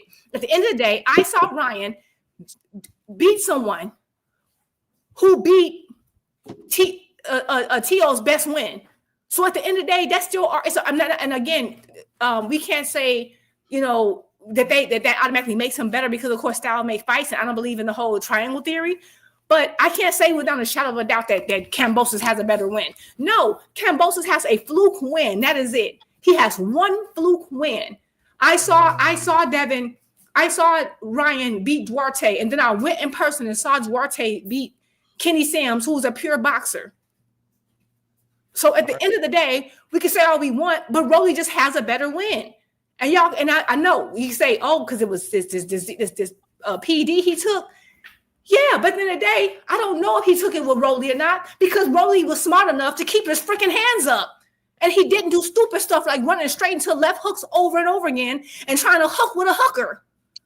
And Rolly actually has the power to hook with a hooker, and Devin don't, and he still tried to hook with a hooker, which is a evidence of a lower IQ. So I get what y'all saying, and y'all can have y'all opinions, but I'm not about to sit here and just accept it. Oh, Kambosos is just such much better. I saw they had to cheat that UK dude out of a win. Kambosos is not that good. He had a fluke win.